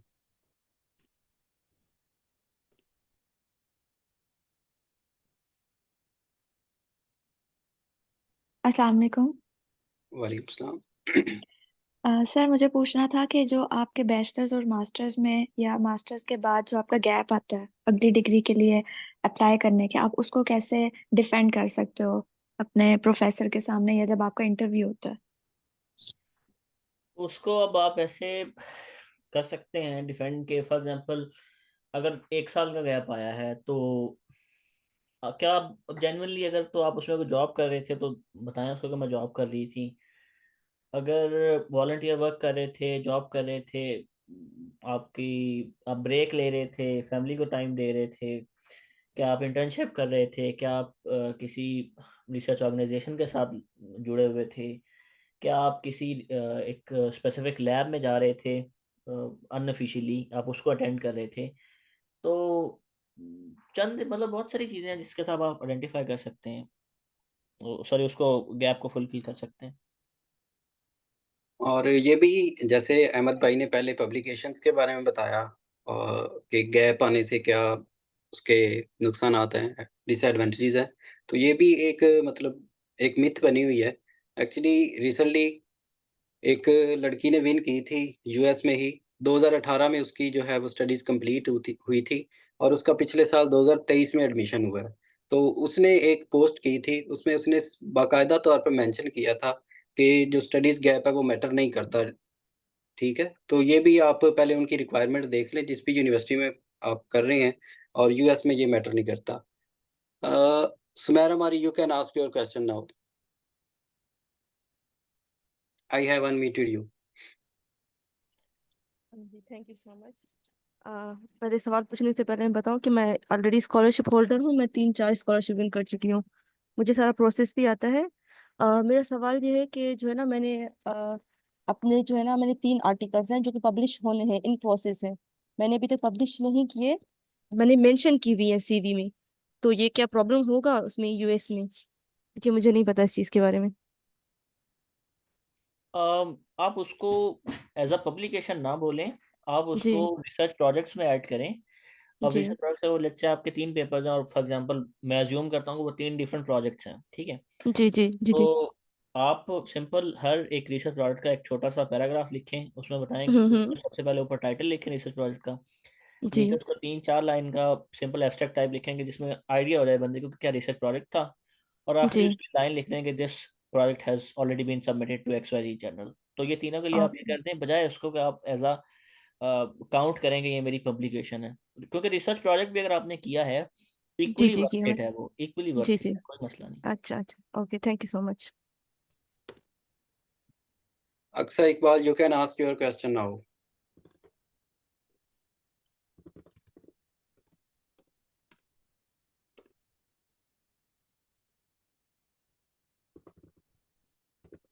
Am I audible? या अस्सलाम वालेकुम। सर मेरे 3 क्वेश्चंस हैं। मेरा फर्स्ट क्वेश्चन ये है कि एक कॉमन मिथ है जो कि ना इर्द गिर्द के लोगों में है, जो मेरे इर्द गिर्द के लोग हैं, वो ये है कि यूके जाने के लिए ना आपको यहाँ से पाकिस्तान में बहुत ज्यादा एक्सपेंसेस पड़ जाते हैं, 20-25 लाख, तो आपको यूके में अप्लाई नहीं करना चाहिए। सर का सेशन था, सुन के मुझे तो काफी हद तक क्लैरिफाई हो गया कि ऐसी कोई बात नहीं है, मतलब जितना मैंने सर का सेशन सुना है। तो काइंडली एक तो फर्स्ट तो ये क्लियर कर दें। सर दूसरा मेरा क्वेश्चन ये है कि मैंने यूके की बहुत सारी यूनिवर्सिटीज में प्रोफेसर्स को अप्रोच करने की कोशिश की, तो जितने भी प्रोफेसर के मुझे रिप्लाई है उन्होंने यही कहा कि उनके पास फंडिंग नहीं है, आपको मतलब सेल्फ सपोर्ट जो है वो खुद को करना पड़ेगा। तो हमें आया कि ईमेल्स के थ्रू ही प्रोफेसर्स को अप्रोच करना चाहिए, ये जैसे सर अहमद ने जो है वो फाइंड अ पीएचडी के थ्रू एक प्रोजेक्ट पे अप्लाई किया, किस चीज को जो है वो प्रेफरेंस देनी चाहिए। और सर मेरा थर्ड क्वेश्चन ये है कि अमेरिका में जब हम अप्लाई करते हैं तो जीआरई जो टेस्ट है, ग्री टेस्ट है, वो काफी यूनिवर्सिटीज में मांगा होता है, तो उसको कैसे जो है वो वेव ऑफ करवाना चाहिए। Thank you. पहला आपका क्वेश्चन के अप्लाई करने के लिए या जाने के लिए यूके में कोई नहीं, ज़्यादा पैसे तो नहीं चाहिए, 20-25 लाख तो नहीं खैर चाहिए।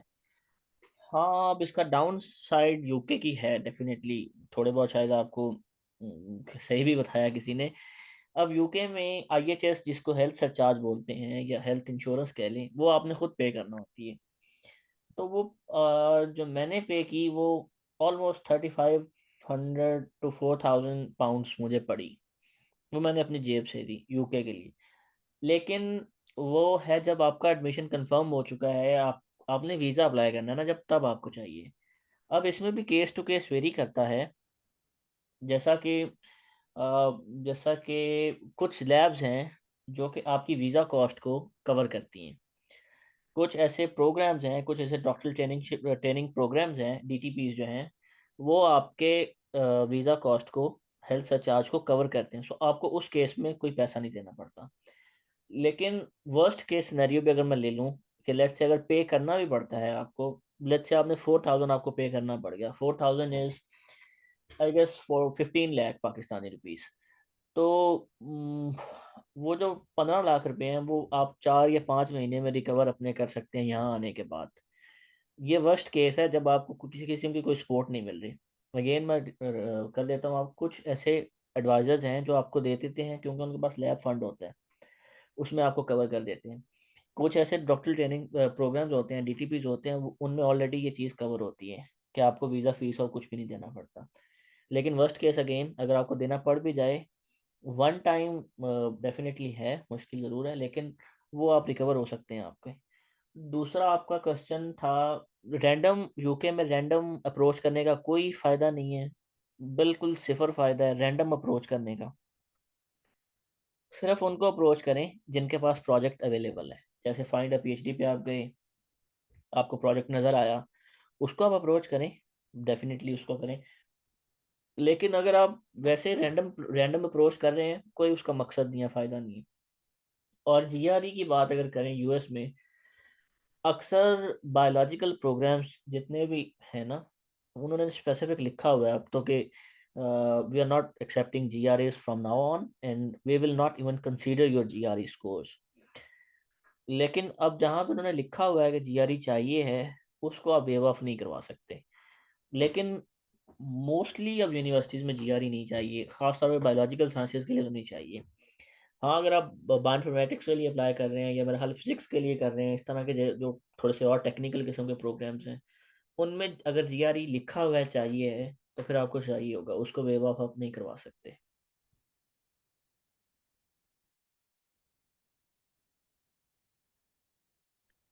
Okay, Fariha Sajjad, you can ask your question now.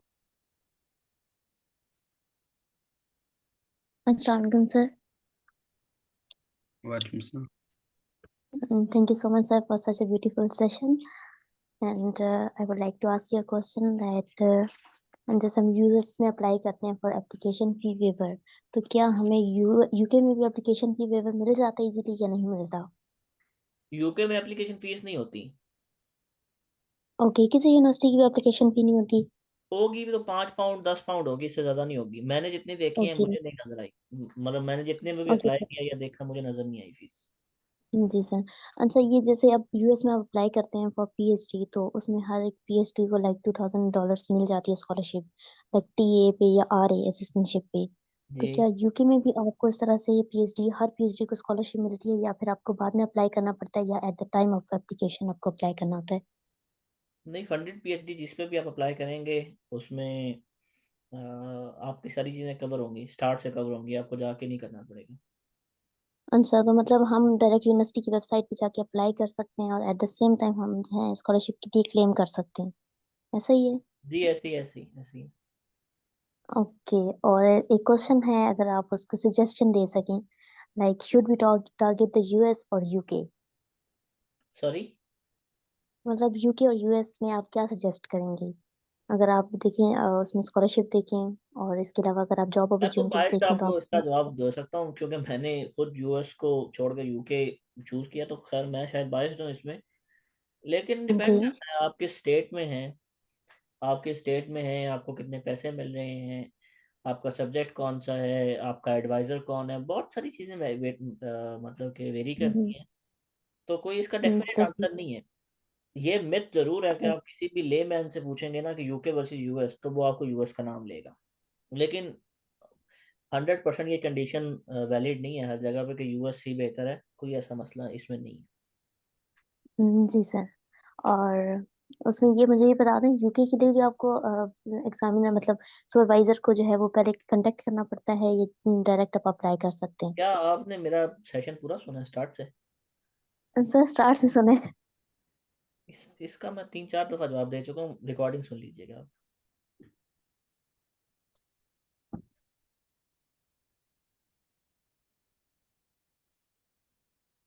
जहाँ तक आपने पूछा है कि अप्लाई की जहाँ तक बात है, तो दोनों में करना चाहिए, उसके बाद आप ये डिसाइड करें कि यूके जाना है या यूएस जाना है। Hiba, you can ask your question now. अस्सलाम वालेकुम वालेकुम सलाम। सर। मैंने सेशन बिल्कुल लास्ट पे ज्वाइन किया है, क्वेश्चन आंसर के सेशन में। तो सर मैंने पीएचडी के लिए अप्लाई करना है बॉटनी में। तो मुझे ये पूछना था कि जो प्रोजेक्ट बेस होती हैं पीएचडी, वो इनफ होती हैं और लाइक वो अकोमोडेशन वगैरह भी देते हैं स्टूडेंट्स को या नहीं? नहीं, स्टाइपेंड अकोमोडेशन वगैरह आपको खुद उसका? अरेंज करना पड़ेगी, स्टाइपेंड में से आप पे करेंगे अकोमोडेशन को। सर वो हमें खुद अरेंज करनी होती है? स्टाइपेंड में से हो जाएगी ना अरेंज, क्यों घबराते हैं? जी बस ठीक है, thank you.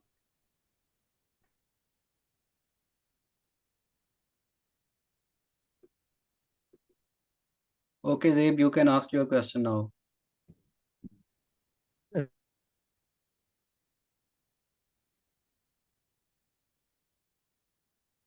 Zeeb, can you hear me?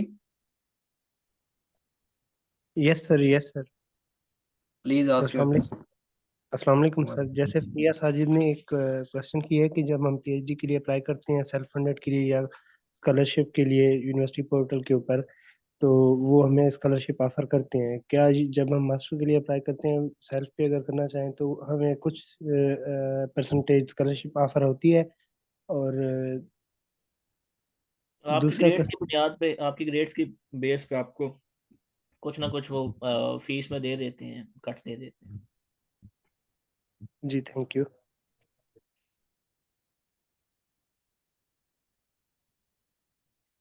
Junaid Ahmed, you can ask your question now. जी अस्सलाम वालेकुम, बहुत शुक्रिया। अच्छा, मेरा क्वेश्चन ये है कि जिस तरह मैं आईटी बैकग्राउंड से हूँ, तो एमएस लीडिंग टू पीएचडी, इसमें भी कोई ऐसे प्रोजेक्ट और फंडिंग यूएस में अवेलेबल होगी, लाइक या सिर्फ मैं एमएस करना चाहूँ तो उसमें अवेलेबल मिल सकती है? नहीं, वैसा होता है कि आप जाते पीएचडी के लिए हैं यूएस में, लेकिन हम्म। यूएस वाले आपको एक ऑप्शन देते हैं कि आप 1 साल या 2 साल के बाद अगर आप कंटिन्यू नहीं करना चाहते, तो ठीक है। वो आपको मास्टर की डिग्री दे देते हैं फिर। ओके, मतलब कि मैंने BS IT 4 साल की हुई है, 3.83 GPA है मेरी CGPA।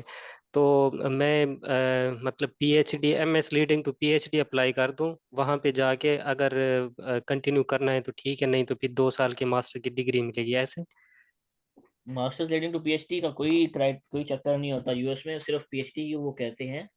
लेकिन अच्छा, अगेन बैचलर के बाद डायरेक्ट कंडीशन हो है। जाती है PhD? जी हो सकती है, बिल्कुल हो सकती है।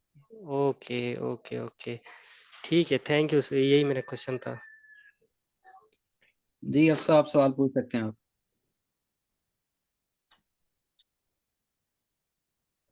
अस्सलाम वालेकुम। वालेकुम। मेरा नाम हफ्सा है और मैंने एमफिल अप्लाइड मॉलिक्यूलर बायोलॉजी और फोरेंसिक साइंस के अंदर किया हुआ है। और मेरा क्वेश्चन ये था कि मैं पीएचडी के लिए अप्लाई करना चाह रही हूँ यूएसए के अंदर।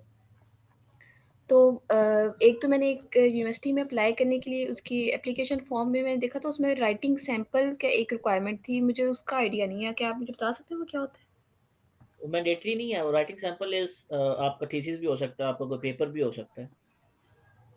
एक्चुअली मेरे पास पब्लिकेशन नहीं है, थीसिस है मेरे पास एमफिल का, तो तो थीसिस मैं क्या अपलोड करना है। पूरा थीसिस अपलोड कर दूँ उसमें? पूरा थीसिस आपका कितने का है? उसको पीडीएफ में कन्वर्ट कर लें, वो 10-12 एमबी का होगा। ठीक, मतलब खाली अगर मैं समरी थीसिस की डालूँ या इस तरह से नहीं हो सकता? समरी भी चल जाएगी, क्योंकि वो मैंडेटरी डॉक्यूमेंट नहीं है ना, आपका राइटिंग सैंपल बस नहीं, देखना है उसमें बंदा आपको। मैंडेटरी उन्होंने लिखा हुआ है, रिक्वायरमेंट्स में है। अगर उसकी कोई वो नहीं है, दूसरा लिमिट नहीं है, साइज लिमिट नहीं है, तो पूरा थीसिस अपलोड कर दें आप। वो प्लेजराइज नहीं होगा, मेरा नहीं ख्याल कि वो प्लेजराइज होगा आपका थीसिस। लेकिन ठीक, अगर आपको ये डर है कि वो प्लेजराइज हो सकता है, तो सिंपल उसका एब्स्ट्रैक्ट डाल दें। ठीक, ठीक है, सही। ओके, और दूसरा मेरा क्वेश्चन ये था कि मैं इधर अप्लाई तो पीएचडी के लिए करना चाह रही हूँ कि मुझे कुछ लोगों ने कन्विंस किया कि आप मास्टर्स के लिए करो, क्योंकि यूएसए में पीएचडी बहुत डिफ़िकल्ट हो जाती है और बहुत लंबा टाइम लगाती है। अगर आप मास्टर्स सिर्फ और ईज़ी सिर्फ होता है। मास्टर्स में अप्लाई कर रहे हैं, फॉर एग्जांपल अच्छे एक प्रोग्राम है ही मास्टर्स इन व्हाटएवर समथिंग, तो वो फंडेड नहीं होगा, उसमें बहुत फीस होती है, आपको यूएस में फीस देना पड़ेगी आपको बहुत सारी। हाँ, ये बात और जरूर है कि पीएचडी मुश्किल है, यूएस की PhD is the toughest PhD in the world. सही, ठीक। और पीएचडी के लिए अगर मैं मतलब करूँ तो वहाँ पे लाज़मी हमें मिल जाती है फ़ी वेवर, मतलब और स्टाइपेंड लाज़मी मिलता होता है? अगर फंडेड पीएचडी पे आप करें तो 100% आपको मिलेगा, यस। नहीं, मैंने सुना, किसी ने मुझे बताया था कि इसमें आपको फिर भी आपको असिस्टेंटशिप दे देते हैं या इस तरह से, तो अगर वो आप तो ना भी फंडेड पे करो तो भी। ना, जो यूएस की पीएचडी होती है उसमें आपको पैसे जो मिलते हैं, जो स्टाइपेंड मिलता है आपको, वो आपके काम करने का ही मिलता है, या आपको आरएशिप का मिलेगा।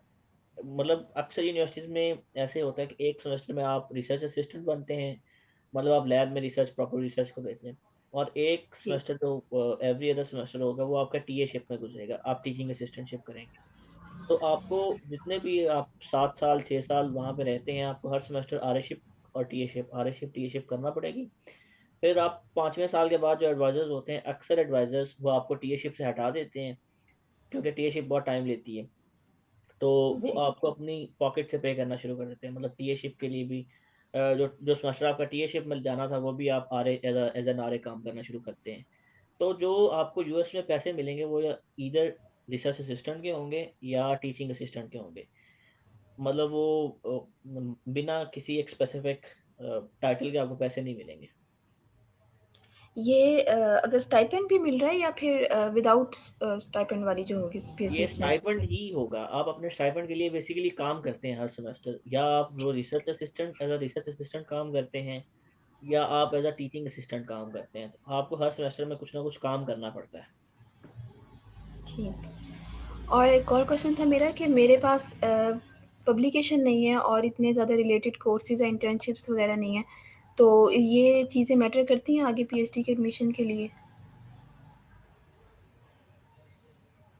हर चीज़ कुछ ना कुछ मैटर करती है, लेकिन कोई भी एक स्पेसिफिक चीज़ ये डिसाइड नहीं करती कि आपका एडमिशन होगा या नहीं होगा। अगर आपके पास 15 पब्लिकेशन है, इसका ये मतलब नहीं है कि आपका एडमिशन 100% कन्फर्म है। अगर आपके पास 0 पब्लिकेशन है, इसका ये मतलब नहीं है कि आपका एडमिशन कभी भी नहीं हो सकता। तो कोई भी एक एक सिंगल चीज़ डिसाइड नहीं करती कि आपका पीएचडी एडमिशन में आपको होगा या नहीं होगा। Okay, Bilal, you can ask your question now. अस्सलाम वालेकुम सर। सर मेरा क्वेश्चन ये है कि सर आर्ट्स के बगैर सर स्कॉलरशिप मिलने के कितने चांसेस होते हैं, और सर अगर आर्ट्स की ज़रूरत है तो मिनिमम बैंड्स कितने रिक्वायर होते हैं? आर्ट्स के अलावा नहीं मुमकिन, आपको मुश्किल है बहुत। और आर्ट्स का जो बैंड मिनिमम है वो हर यूनिवर्सिटी की अपनी रिक्वायरमेंट है, वो आपको देखना पड़ेगा उस यूनिवर्सिटी की वेबसाइट पे या प्रोग्राम की वेबसाइट पे कि उनको कितने बैंड्स चाहिए।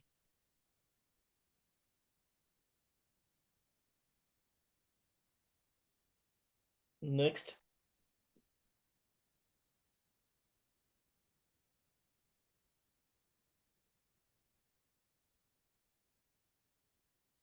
अगर किसी का और क्वेश्चन है तो काइंडली रेज हैंड कर दें, और बाकी फाइंड पीएचडी के बारे में बता देता हूँ। वहाँ पे जब आप नेविगेट कर रहे होंगे किसी भी प्रोजेक्ट को, तो आपने 2 डिटेल्स जो हैं वो हमेशा देखनी है, एक कि वो वर्ल्ड वाइड फंडेड है या नहीं। बहुत सारे प्रोजेक्ट्स ऐसे हैं जो जस्ट यूके स्टूडेंट्स के लिए होंगे, तो आप जब प्रोजेक्ट को एक्सप्लोर कर रहे होंगे वेबसाइट को, तो वहाँ पे वो मेंशन होगा। और दूसरी चीज़ जो है, डेडलाइन भी वहाँ पे लिखी होती है। तो ये जो है, आपने इन चीज़ों को भी माइंड में रखना है। और उन्होंने मेंशन किया होगा हर चीज़ का कि आपने प्रोफेसर को मेल करनी है या नहीं करनी। और दूसरा ये भी कि अगर वो फंडेड पोजीशन है तो वो किस हद तक फंडेड है, ठीक है। जस्ट लाइक कि वो जस्ट होम रेट ट्यूशन जो है वो पे करेंगे, या फिर जितनी भी ट्यूशन फी होगी वो कवर करेंगे, और वीज़ा एक्सपेंसेस जो हैं वो कवर करेंगे या नहीं करेंगे, जो कि अहमद भाई ऑलरेडी बता चुके हैं।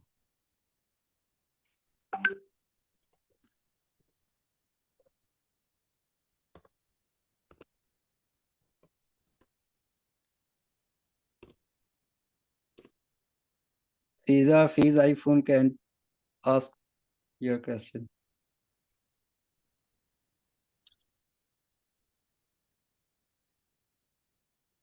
Fiz, you can ask your question.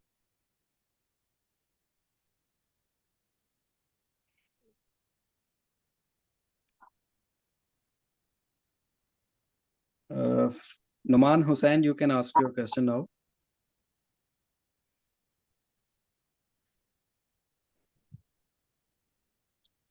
Can you hear me?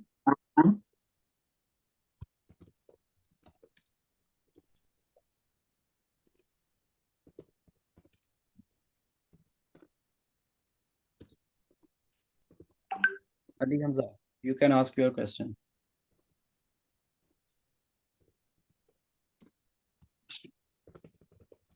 Assalamu alaikum. Hello.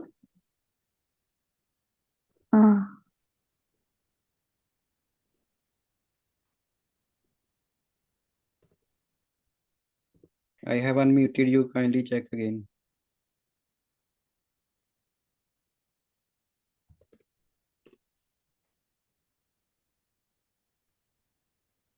Can you hear me? Hello? Yeah. Yes. Okay. Thank you so much. I just need to ask that I'm already in China. I'm in second year of my PhD here.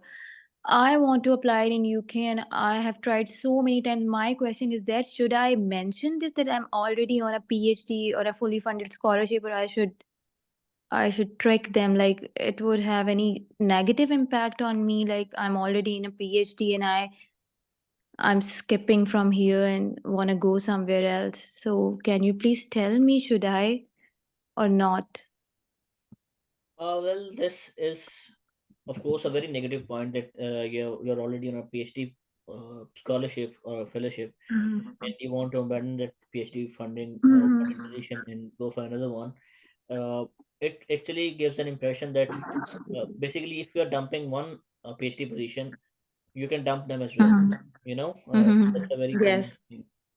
So I would suggest don't really mention that you are in China or you're doing PhD, but then again you have to not for all of the positions, but sometimes if you're like in an interview with an advisor, he could ask you like, okay, where are you now and what are you working after your masters? Then you just have to justify that where I am at the moment or what I am doing after my masters. Okay, Now, sir, if you sorry have to interrupt. Sorry to interrupt you. Can I just say that I'm doing something like can I make a cover story like I'm doing any research project assistantship or something like that here? Because if you do that, then Mhm.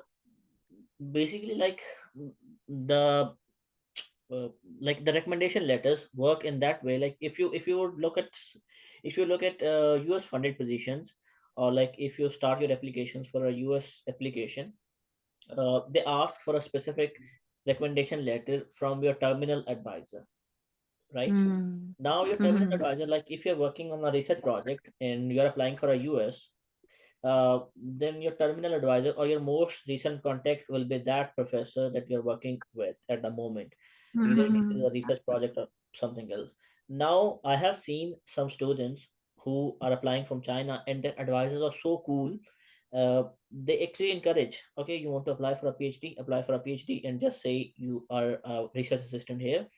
and I'll provide you a recommendation letter which would state that he is working as a research assistant with me from this year to this year on this specific project.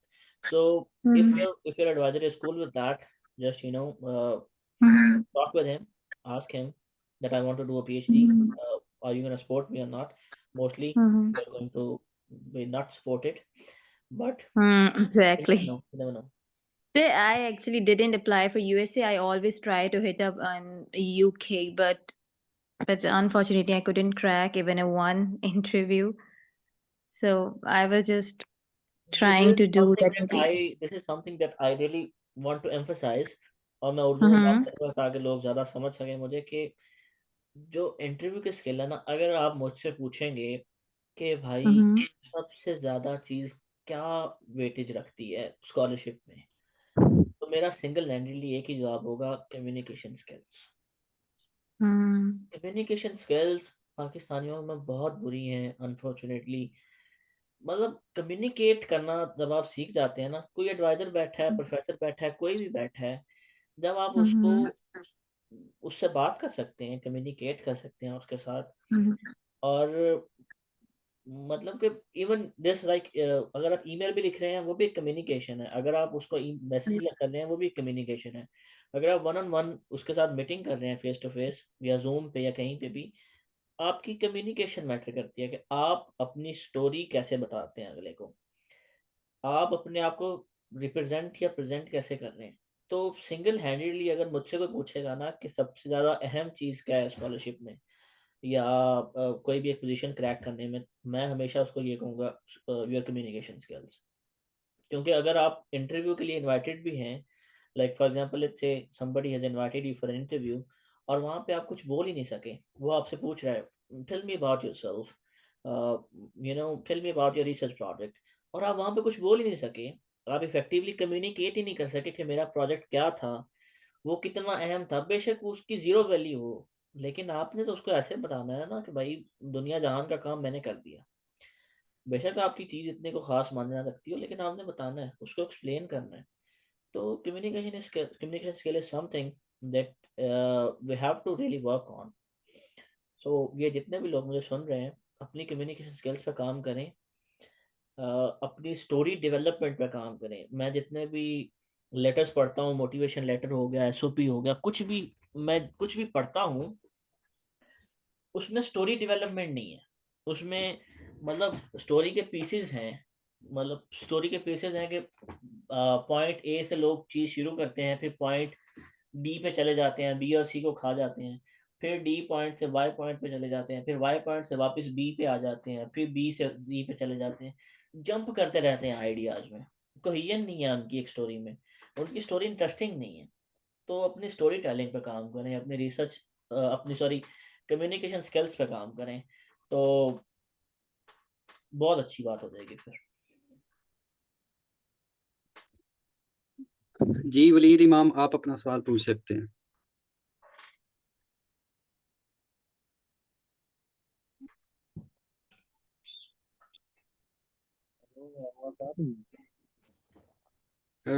आ रही है, लेकिन kindly आप थोड़ा सा ऊंचा बोल सकते हैं, आपकी आवाज बहुत स्लो आ रही है।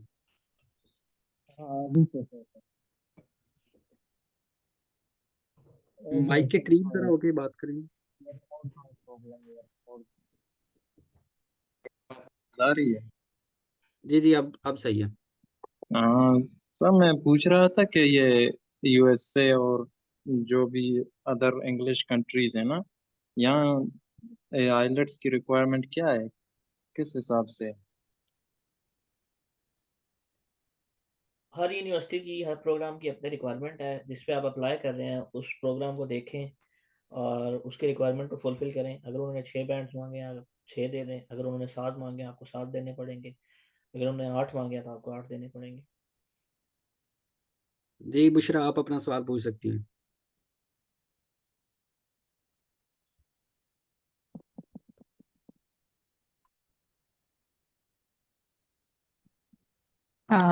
अस्सलाम वालेकुम सर।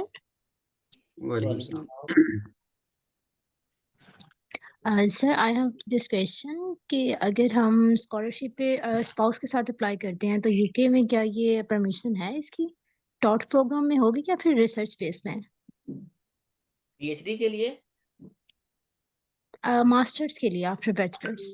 मास्टर्स बाय रिसर्च अगर आपका है तो फिर आपको अलाउ होगी। अगर मास्टर्स टॉट है तो फिर नहीं होगी। मास्टर्स बाय रिसर्च वालों को अलाउ है। तो सर काइंडली आप बता सकते हैं कि मास्टर्स बाय रिसर्च के लिए फिर हम फुली फंडेड कैसे अप्लाई कर सकते हैं? मास्टर्स के लिए करें ना आप डायरेक्ट पीएचडी के लिए करें। बैचलर्स के बाद हम पीएचडी कर सकते हैं यूके में? जी कर सकते हैं, कर सकते हैं। सर क्लियर नहीं हुआ, काइंडली कर सकते रिपीट हैं दिस जी, आंसर। कर सकते हैं बिल्कुल। ओके, तो सर कितने इयर्स की होगी ये बता सकते हैं कि पीएचडी 4 जो है साल, हमारी? 4 इयर्स। ओके, कुछ तो सर प्रोग्राम 3 साल पीएचडी के भी की हैं। भी हमारी फिर रिसर्च पे रहेगी? Okay PhD is only research based. PhD is not taught. Okay sir, ठीक है। तो सर इसके लिए हमें आर्ट्स का कितना बैंड चाहिए होगा? ऑलरेडी मैं अभी जवाब दिया एक भाई को, वही जवाब आपके लिए भी है कि डिपेंड करता है, प्रोग्राम टू प्रोग्राम वेरी करती हैं, यूनिवर्सिटी टू यूनिवर्सिटी वेरी करती हैं। देखें उनकी रिक्वायरमेंट क्या है। ओके सर, एक्चुअली रिसेंटली मैंने एग्जाम दिया था आर्ट्स का, तो I scored 6 bands but in reading 5.5। अब कुछ तो इसके लिए मुझे अब हैं, आप क्या अब एडवाइस आपको करेंगे? एलिजिबल हैं, डेफिनेटली आप एलिजिबल हैं। आप इसी आइल्स स्कोर के साथ आई वुड रिकमेंड कि आप जाएं, आप अप्लाई करें। आपको प्रॉबेबली कंडीशनल एडमिशन दे देंगे। वो कंडीशनल एडमिशन में फिर आप दोबारा उसको रिवाइज कर सकती हैं। I don't know about the name, but the person whose name is iPhone, can you please ask your question? I have unmuted you.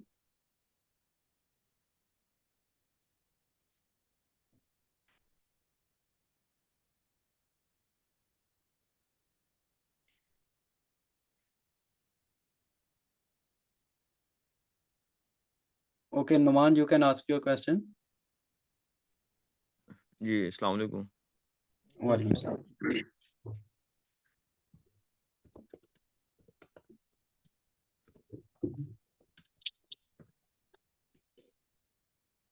Ji question पूछें अपना।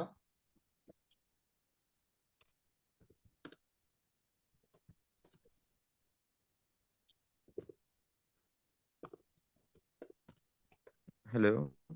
जी जी आ जी रही है आवाज आपकी, पूछें। अच्छा, मैं पूछ ये रहा था कि अभी डिस्कस कर रहे थे कि हैट की एग्जाम्पशन है कॉमनवेल्थ में कि वो मैंडेटरी है, उसके बगैर हम नहीं कर सकते अप्लाई पीएचडी के लिए। इसका वसीम साहब बता सकते हैं आपको, मुझे नहीं पता इसका बिल्कुल। कॉमनवेल्थ जो HEC के थ्रू थी उसकी डेडलाइन जो है वो गुजर गई है, उसके लिए हैट जो है वो कंपलसरी था।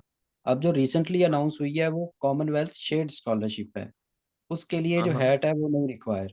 और इनकी एक और स्कॉलरशिप है, उसका नाम है कॉमनवेल्थ स्प्लिट साइड PhD। उसकी जो डिटेल्स हैं वो भी आप वेबसाइट पे जाके देख सकते हैं, लेकिन उसमें भी आई गेस जो है वो नहीं रिक्वायर है।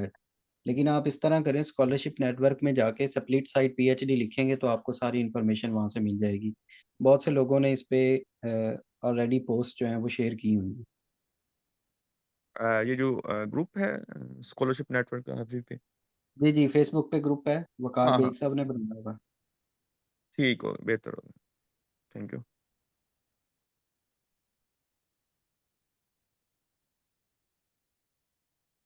अगर अली हमजा साहिब इधर हैं तो आप अपना सवाल पूछ सकते हैं।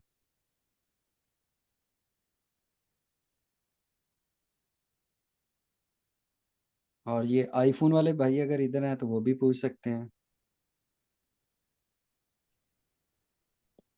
हेलो अस्सलाम जी जी, वालेकुम। वालेकुम सलाम। सर मेरा मेरा क्वेश्चन है, एक क्वेश्चन नहीं, जस्ट मैंने एक रिव्यू पूछना चाह रही थी।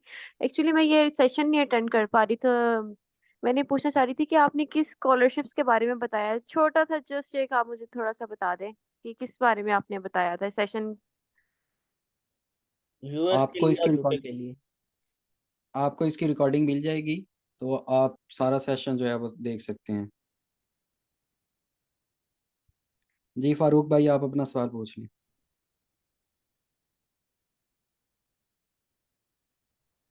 अस्सलाम वालेकुम। वालेकुम सलाम। सर मैंने एमएस किया हुआ है मैथमेटिक्स में 2021 में। कोई पब्लिकेशन तो नहीं है, और अप्लाई कर रहा हूँ। मैंने इटालियन यूनिवर्सिटीज़ में काफ़ी अप्लाई किया है, लेकिन वो तो शॉर्ट लिस्ट भी नहीं करते। तो मैं ये सजेशन लेना चाह रहा था कि मुझे क्या करना चाहिए अपनी प्रोफाइल को इम्प्रूव करने के लिए।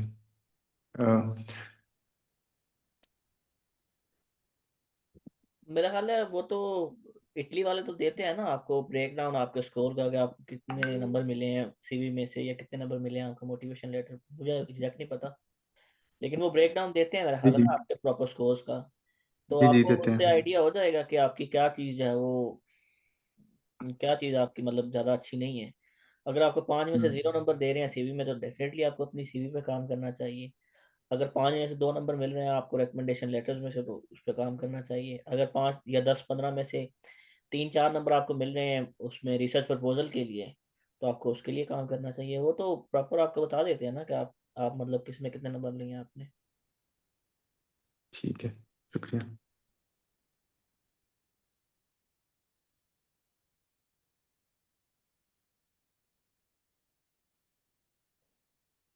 लेकिन एक मोटिवेशन मैं आपको दे देता हूँ। मैंने और वसीम ने 3 दफ़ा, 3 दफ़ा या 2 दफ़ा, मैंने 2 दफ़ा, वसीम ने 3 दफ़ा अप्लाई किया था तुर्की बुलसरारी में, तो हमें उन्होंने नहीं रखा। तो ये नहीं है कि अगर उन्होंने हमें नहीं रखा तो हम बिल्कुल ही फारिग हैं, हम किसी काम के नहीं है, ऐसा नहीं है। अगर कोई एक स्कॉलरशिप है, मतलब उनका अपना क्राइटेरिया है, उनकी अपनी मतलब शॉर्ट लिस्टिंग है, वैल्यूएशन है। अगर किसी एक स्कॉलरशिप में आपको नहीं रखा, तो आप खुद को ऐसा ना समझें कि मैं बिल्कुल ही फारिग हूँ, कोई मसला नहीं ऐसा। और मिनिस्ट्री ऑफ एजुकेशन ताइवान में एक्चुअली, चूंकि ताइवान की मास्टर्स एम्बेसी की पे पाकिस्तान में है, तो मुझे नहीं रखेंगे वो। तो मिनिस्ट्री ऑफ एजुकेशन में एक्चुअली 5 सीटें होती हैं, जिसमें मैं और अहमद भाई 2023 में 22 में सिलेक्ट हुए थे, मैं 23 में हुआ था। तो 5 सीटें थी और 8 कंट्रीज के जो पार्टिसिपेंट्स थे उसमें। तो आपने ये सोच के सेल्फ रिजेक्शन कभी नहीं करनी कि मेरा स्कॉलरशिप पे होगा या नहीं होगा। आपने हमेशा ट्राई करनी है, अल्लाह पे भरोसा रखें, दुआएं करते रहें।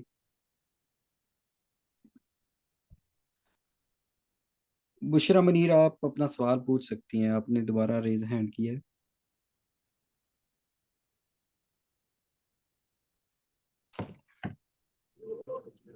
Excuse me sir. जी जी। जी सर, वो एक्चुअली मेरा इंटरनेट थोड़ा सा प्रॉब्लम हो गई थी। सर मैं आपसे आइट्स के रिलेटेड पूछ रही थी, तो क्या मुझे ये अभी रिक्वायर्ड है कि मैं आइट्स रिपीट कर लूँ? आपके कितने बैंड्स आइल्स में? सर मेरे 6 आए हैं अभी, मैंने अक्टूबर में दिया था, बट 5.5 मेरे रीडिंग में है, ओवरऑल 6 है। नहीं, आप ना करें, आप अभी ना करें। मैं आपको ये रिकमेंड करता हूँ कि आप अप्लाई करें इस वक्त, और आपका जो इस वक्त वाला आइल्स का सर्टिफिकेट है उसी को आप इस्तेमाल करें।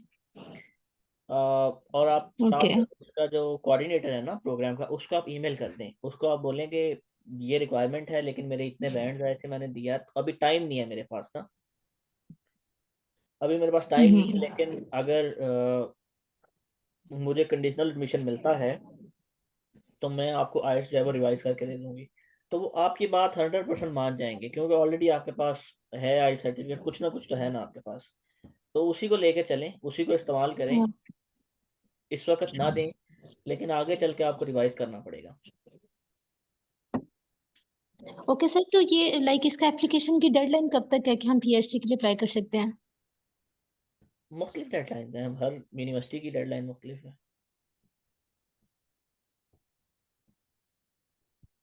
जी शाहरुख भाई, आप अपना सवाल पूछ सकते हैं। वालेकुम सर, मेरा क्वेश्चन ये था कि डज एज फैक्टर मैटर करता है जब आप पीएचडी के लिए अप्लाई करते हैं? मीन कि उनकी एज रिक्वायरमेंट क्या होती है? नहीं, कोई फैक्टर नहीं है, इस फैक्टर कुछ भी नहीं।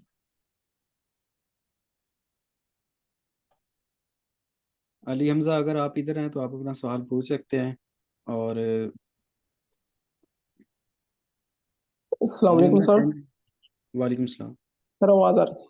सर मैं ये जी जी। पूछना चाह रहा था, मैं बीएस ऑनर कर रहा हूँ एग्रीकल्चर में, मेरी 3.74 CGPA चल रही है, और उसके बाद मैं आर्टिकल्स पे भी काम कर रहा हूँ, और मेरे पास सर्टिफिकेट वगैरह काफ़ी पड़े हुए हैं, मतलब जस्ट लाइक हमारा वीड कैंपेन होती है, उसके बाद कुछ एक्सपेरिमेंट्स वगैरह किए थे, उनके सर्टिफिकेट कुछ पड़े हुए हैं। हमारा एपीकल्चर होता है, बी कीपिंग मतलब हनी बी ग्रेडिंग वो भी की हुई है, सिल्कवरम, इस तरह काफ़ी ज़्यादा सर्टिफिकेट भी हैं। तो मुझे मतलब क्या करना चाहिए मतलब स्कॉलरशिप अचीव करने के लिए? अप्लाई। और उसके बाद सर इटली में अप्लाई करने के लिए आइट्स कंपलसरी है? नहीं, इटली में नहीं कंपलसरी। ओके सर, अगर आइट्स करें हम तो आइट्स में नॉर्मली मतलब आप वैसे बता रहे थे ना, जो बिलाल भाई ने क्वेश्चन किया था उसमें आपने बताया था आपके पास आइट्स के जो बैंड्स मतलब हर यूनिवर्सिटी की अपनी रिक्वायरमेंट होती है, लेकिन मैं ये पूछना चाह रहा था नॉर्मली कितने बैंड्स मतलब आपके हों तो बेस्ट है, मतलब एवरेज? अगर अगर आप मतलब हर यूनिवर्सिटी में अप्लाई करना चाहते हैं, फॉर एग्जांपल जनरल अगर मैं आपको क्राइटेरिया दूं ना, जी जी। अगर आपको 7.0 आ जाए ना ओवरऑल, जी no less than 6.5 in any module, तो मेरा ख्याल है आप दुनिया की 90% यूनिवर्सिटीज में अप्लाई कर सकते हैं। अगर आपके जी 6.5 आते हैं तो आप शायद 70% यूनिवर्सिटीज में अप्लाई कर सकें। अगर आपके 6.0 आते हैं ओवरऑल तो 30-40% यूनिवर्सिटीज में आप अप्लाई कर सकते हैं, मतलब जो आइल्स मांगती हैं। लेकिन अगर आप मतलब सबको कवर करना चाहते हैं ओवरऑल अच्छे, तो 7 बैंड्स अच्छे बैंड्स हैं, बुरे नहीं है। और ये बहुत आसानी से आते हैं, मुझे नहीं समझ आती पाकिस्तानियों के इतने क्यों आइल्स में कम नंबर आते हैं। बहुत आसान जी। टेस्ट, बहुत आसान है। सर और रिकमेंडेशन लेटर मेरे पास ऑलमोस्ट अच्छे हैं, क्योंकि मैंने अपने डिपार्टमेंट के चेयरमैन से बनवा लिया है। यूनिवर्सिटी ऑफ एग्रीकल्चर फैसलाबाद से मैं कर रहा हूँ बीएस ऑनर, और वो हमारी यूनिवर्सिटी के फोकल पर्सन भी हैं। उसके अलावा उनकी काफ़ी ज़्यादा पब्लिकेशन भी हैं एज अ बुक, और काफ़ी ज़्यादा फेमस है। अच्छा, फिर रिकमेंडेशन रिलेटेड फील्ड में मेरे पास तीन रिकमेंडेशन लेटर है, मतलब जिस मतलब मैं क्योंकि उनका आईपीएम पे काम है, इंटीग्रेटेड पेस्ट मैनेजमेंट से। मैं सोच रहा हूँ मतलब जिस यूनिवर्सिटी में अप्लाई करूँ और जिस प्रोफेसर के मतलब सुपरविजन में अप्लाई करूँ उसके रिलेटेड रिकमेंडेशन लेटर डालूँ। तो ज़रूरी नहीं है, चंद एक जेनेरिक अगर आपके पास रिकमेंडेशन लेटर्स हैं तो उसी को इस्तेमाल करें बस। लेकिन ये याद रखें कि अक्सर अब जो रिकमेंडेशन लेटर्स हैं वो ऑनलाइन हो चुके हैं, मतलब पीडीएफ नहीं मांगते आपसे। वो आपसे आपके रिकमेंडीज जो आपके हैं अ, उनका बेसिकली आपसे ईमेल एड्रेस और ये सारा कुछ मांगेंगे, तो वो ऑनलाइन आपको देने पड़ेंगे।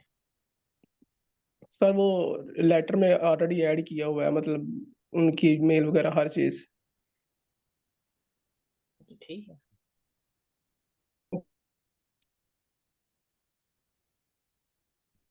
नुमान भाई का सवाल है, उन्होंने चैट बॉक्स में लिखा है कि एप्लीकेशन फ़ी यूएस से और यूरोप में होती है या कुछ फ्री भी होते हैं।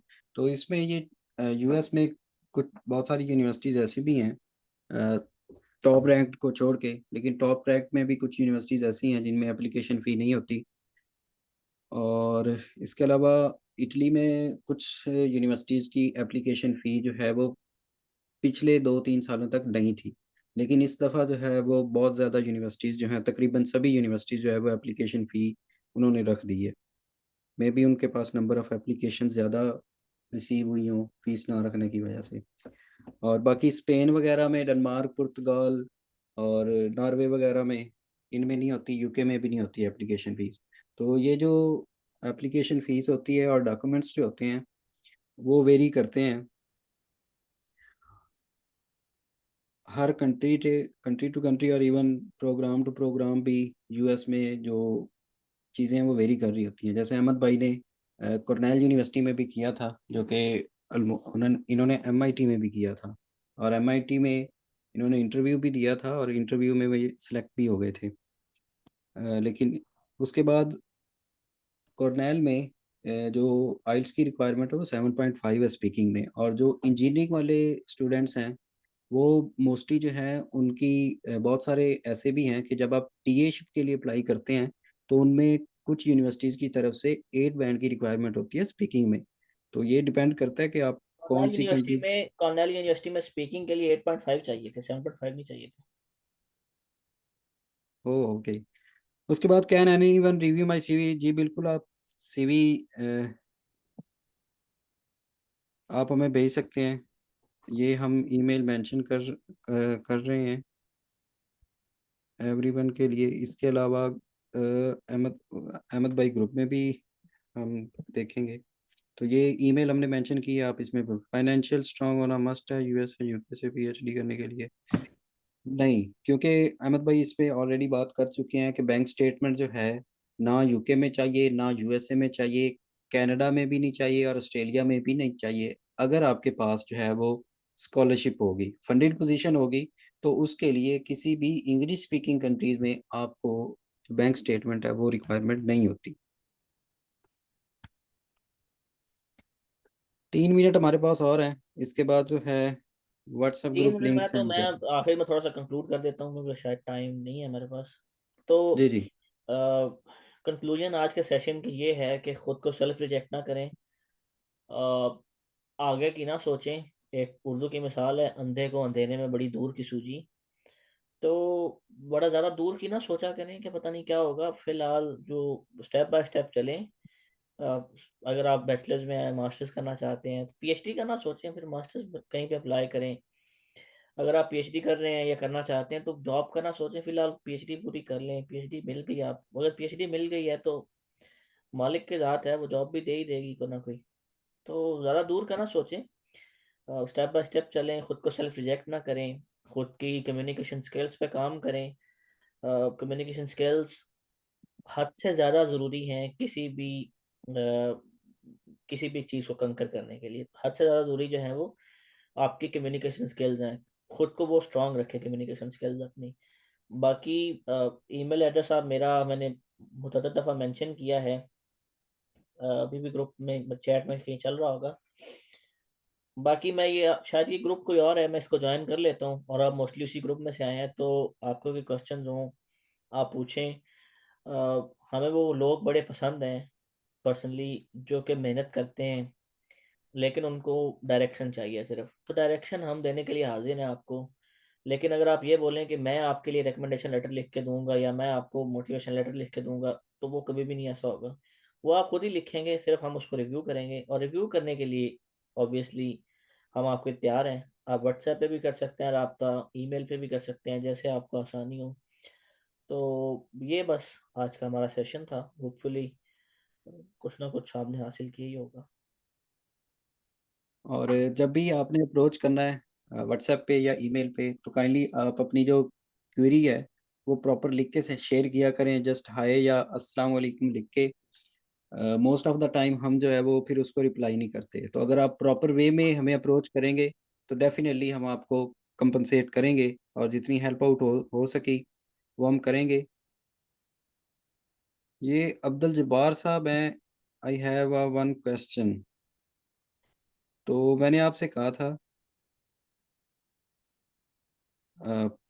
ये सेशन जो है वो just now I want to apply for PhD.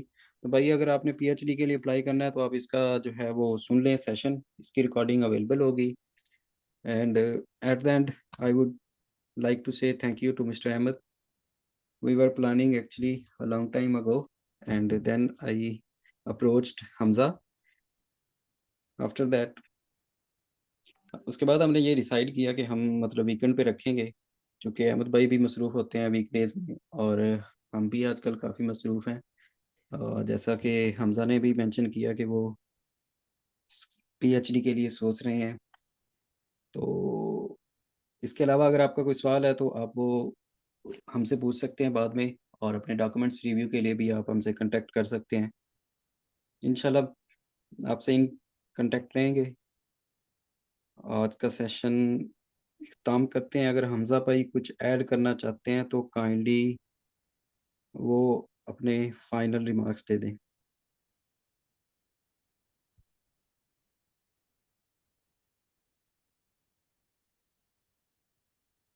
Hamza unmute करें ना उनको। जी जी हमजा भाई, मैंने आपको अनम्यूट कर दिया। जी थैंक्स अ लॉट अहमद भाई और वसीम भाई, माशाल्लाह सेशन जो है दैट वाज रियली हेल्पफुल और बहुत ही मेरे लिए इंफॉर्मेटिव रहा है। आई एम होपफुल के काफ़ी ज़्यादा पार्टिसिपेंट्स ने बहुत ज़्यादा इस स्कॉलरशिप के बारे में आज लर्न किया होगा। और माशाल्लाह जज़ाकल्लाह खैरा, आप लोगों ने बहुत ही अच्छे तरीके से जो है ना वो गाइड किया सबको और सबके क्वेश्चंस का आंसर किए हैं।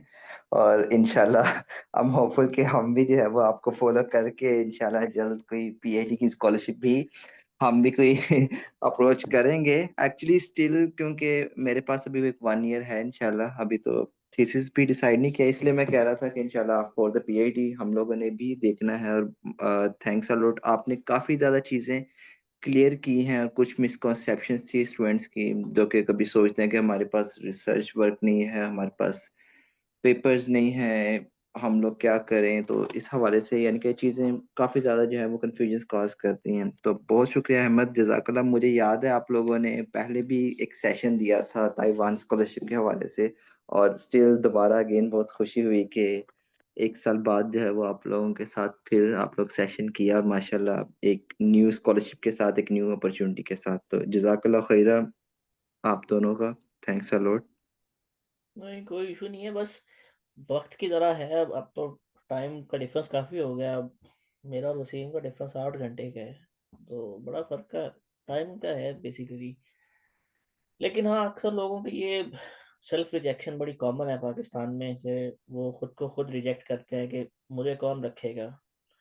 अगर हम जैसों को रख लिया तो आपको भी रख ही लेंगे यार, टेंशन ना लिया करो। चलिए ठीक है, thank you everyone for joining us. Allah चलें हाफिज। ठीक है जी, अल्लाह हाफिज। अल्लाह हाफिज।